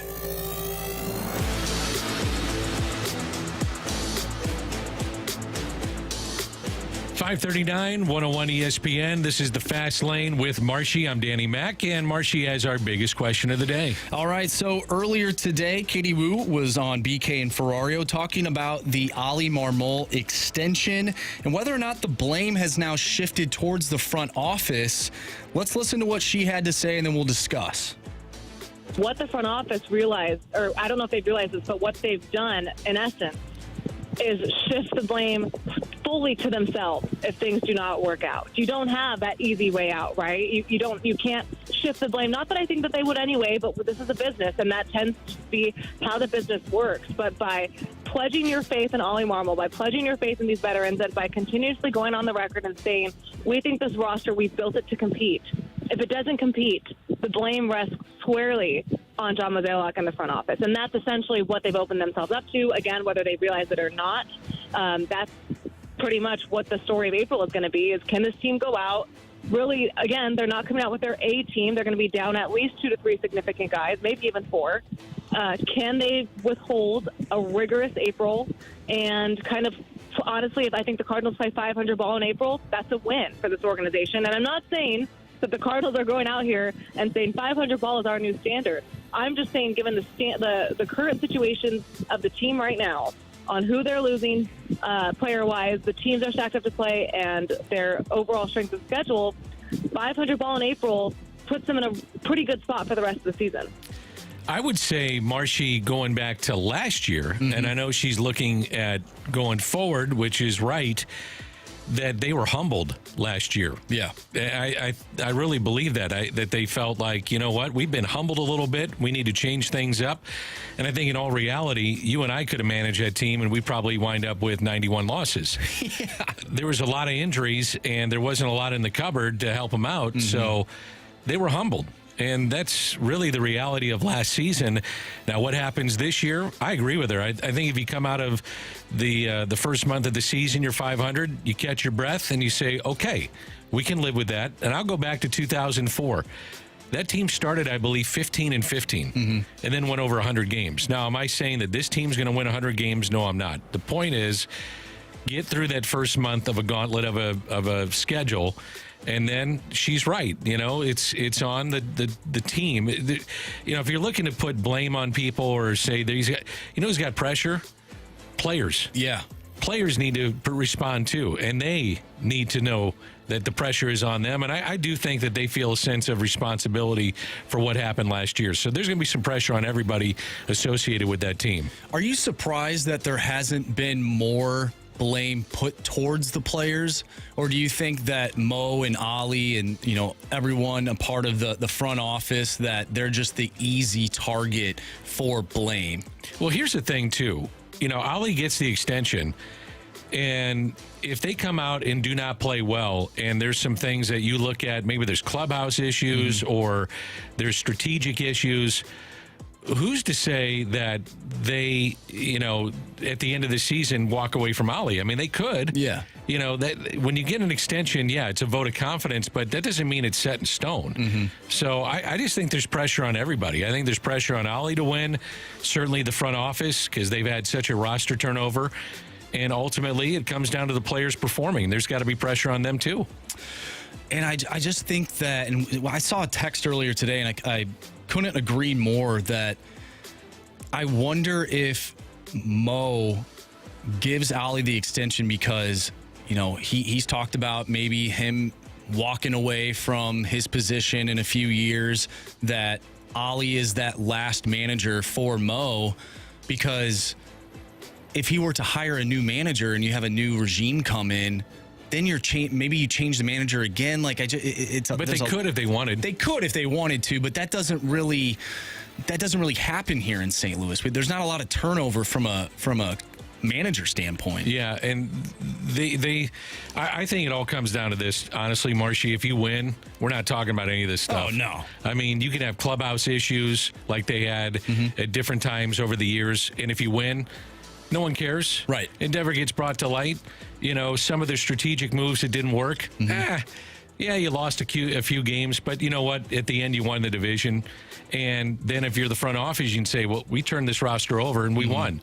So if you win, all this is not even being talked about. They just didn't last year. They had 91 losses. Yeah, winning cures all. And going back to the Patriots documentary, like watching that and seeing all of the turmoil that was happening within the locker room, from the players to the coaching staff to, even Robert Kraft. Like, there was so much happening during that 3 or 4 year stretch of that second dynasty that I didn't even know about until this documentary came out, because they won all the time. Exactly. That's the whole point. If you win, you don't have to worry about it. I think, though, it'll be interesting after that. And there's 162 games, so there's a long way to go. But what's going to be interesting is the fan reaction if they come out playing guns a-blazing in that first road trip, or if they come home with just 2 wins or 1 win. It could happen. Yeah. And what the appetite or what the temperature would be of the fan base at that point. There can be some people that are like, told you so, here we go. Yeah, for sure. And that's why you just got to let this thing play out. I think that if this team does get off to a rocky start, that people will, obviously they're going to be upset, but what is a realistic viewpoint of this? Because the schedule is not easy. What if you split with the Dodgers? I would take that. You take that any day of the week. 100%. If you take 2 or 3 then against San Diego, you sit there and go, wow, that was 4 wins on a really tough road trip. Take that all day. Now, if they come home with 1 win or winless, which I would doubt that would happen, but then you'd say, okay, we got problems. You know what I mean? Because even though the players and front office and ownership would say it's a tough road trip, but we have 160 plus to play, or whatever it is, 150 plus. And that's why you play out the full season. It's just they're going to be in the spotlight. It's going to be magnified early on because of what took place last year. If you had a 91-win team last year and won the division, went to the playoffs, and then came home after a bad road trip, you'd say, okay, slow start. But when you have 91 wins and there's blood in the water, that's when people come out and say, all right, we got serious issues here. I know the fans will have a puke point of when they want things to be changed, and I'm sure they want things changed now before the season even starts. Right. But what do you think the team's puke point will be before they start making either roster changes, or if they have to make a change with the coaching staff? I highly doubt they would get rid of Ollie, but maybe someone else on the staff. What do you think their puke point will be? Probably midway through. You think so? Yeah, it'd be all-star break. If remember the stuff that they dealt with Jeff Albert a few years ago? Yes. Those kind of things. If they're creeping out there and, people are starting to get upset, then, and if it ultimately comes from the players. If they feel like they're not getting the attention needed in certain things, then you'll see a change. I always think that Mo is extremely patient, whether you like that or not. But I would say probably all-star break. At that point, you reevaluate where you're at and then start to make the moves that you need to look at going towards a trade deadline. So that's how I'd look at it. I feel like that might be too late, though. I don't know. And I'm not talking about trading players. I'm talking about okay, if Victor Scott is not on the opening day roster, are you bringing him up to get a spark, or maybe 1 month in? 1 month in? Yeah. I know Klebs always talks about Flag Day. Yeah. I wonder if that is a spot that they look at. Well, I think a lot of it is dependent on injuries, too. If these guys can come back and compete, we're talking about Victor Scott specifically. If you can get Edmund back in the lineup and all of a sudden you get Newbar back, and if they're not playing at a higher level, or if the team is not playing at a higher level, you just need a little jump start, something different. Yeah. After a full month of the season, maybe 45 days, then at that point you make that move. Could be. All right, we have Bet the Board and 3 stars of the day. That's all coming up. Criticisms and compliments as well on 101 ESPN.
only have about 3 minutes to go here on the fast lane as we have clock management issues.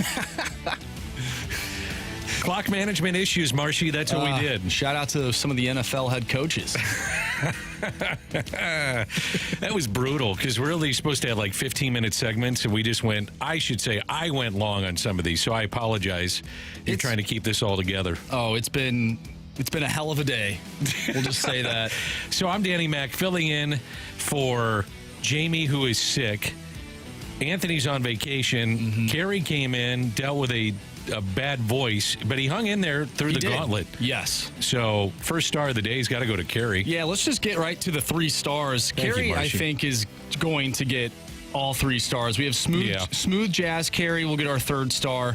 Our 2nd star is Godfather Carey Davis, and our 1st star is Batman Carey Davis. So those are our 3 stars of the day. And since all the guys are out today, except for me, we're going to skip bet the board today. So we'll just kind of chop it up for these last few minutes here. I'm telling you, man, he was fighting through it. Carey. I mean, he had the tea going, he had the hot tea, he had the honey going, he had the Halls, what do you call those things? The cough drops. Cough drops. Thank you. It's a really hard word to come up with. 2 hard words. But he was battling, man. He was battling. By the way, the bracket is set. Get signed up to play in this year's Bracket Madness Pick'em Challenge. Register to participate now at 101ESPN.com. It's free to enter, and this year's top scorer will take home a $250 Amazon gift card and a 101 prize pack. See the contest rules and get signed up to play in Bracket Madness now at 101ESPN.com. Brought to you by Bud Light and Twin Peaks. Criticisms and compliments. Yeah, real quick here. Just a compliment to us for sticking through it, and a compliment to CD for coming in and giving it his all. Oh, no doubt. I think that CD did everything he possibly could to stay here. Mm-hmm. He was getting up. He was trying to get water in him. He was trying to get the iced tea, then the hot tea, the honey, the lemon. He did everything he possibly could. So hopefully we see him tomorrow. Yeah. And Dan, thank you for stepping in today. You did awesome. Thank you. You were awesome, man. Thanks for making it easy. I had a lot of fun. I've been waiting to do this. Anthony does it all the time. 3, 2, 1. See ya.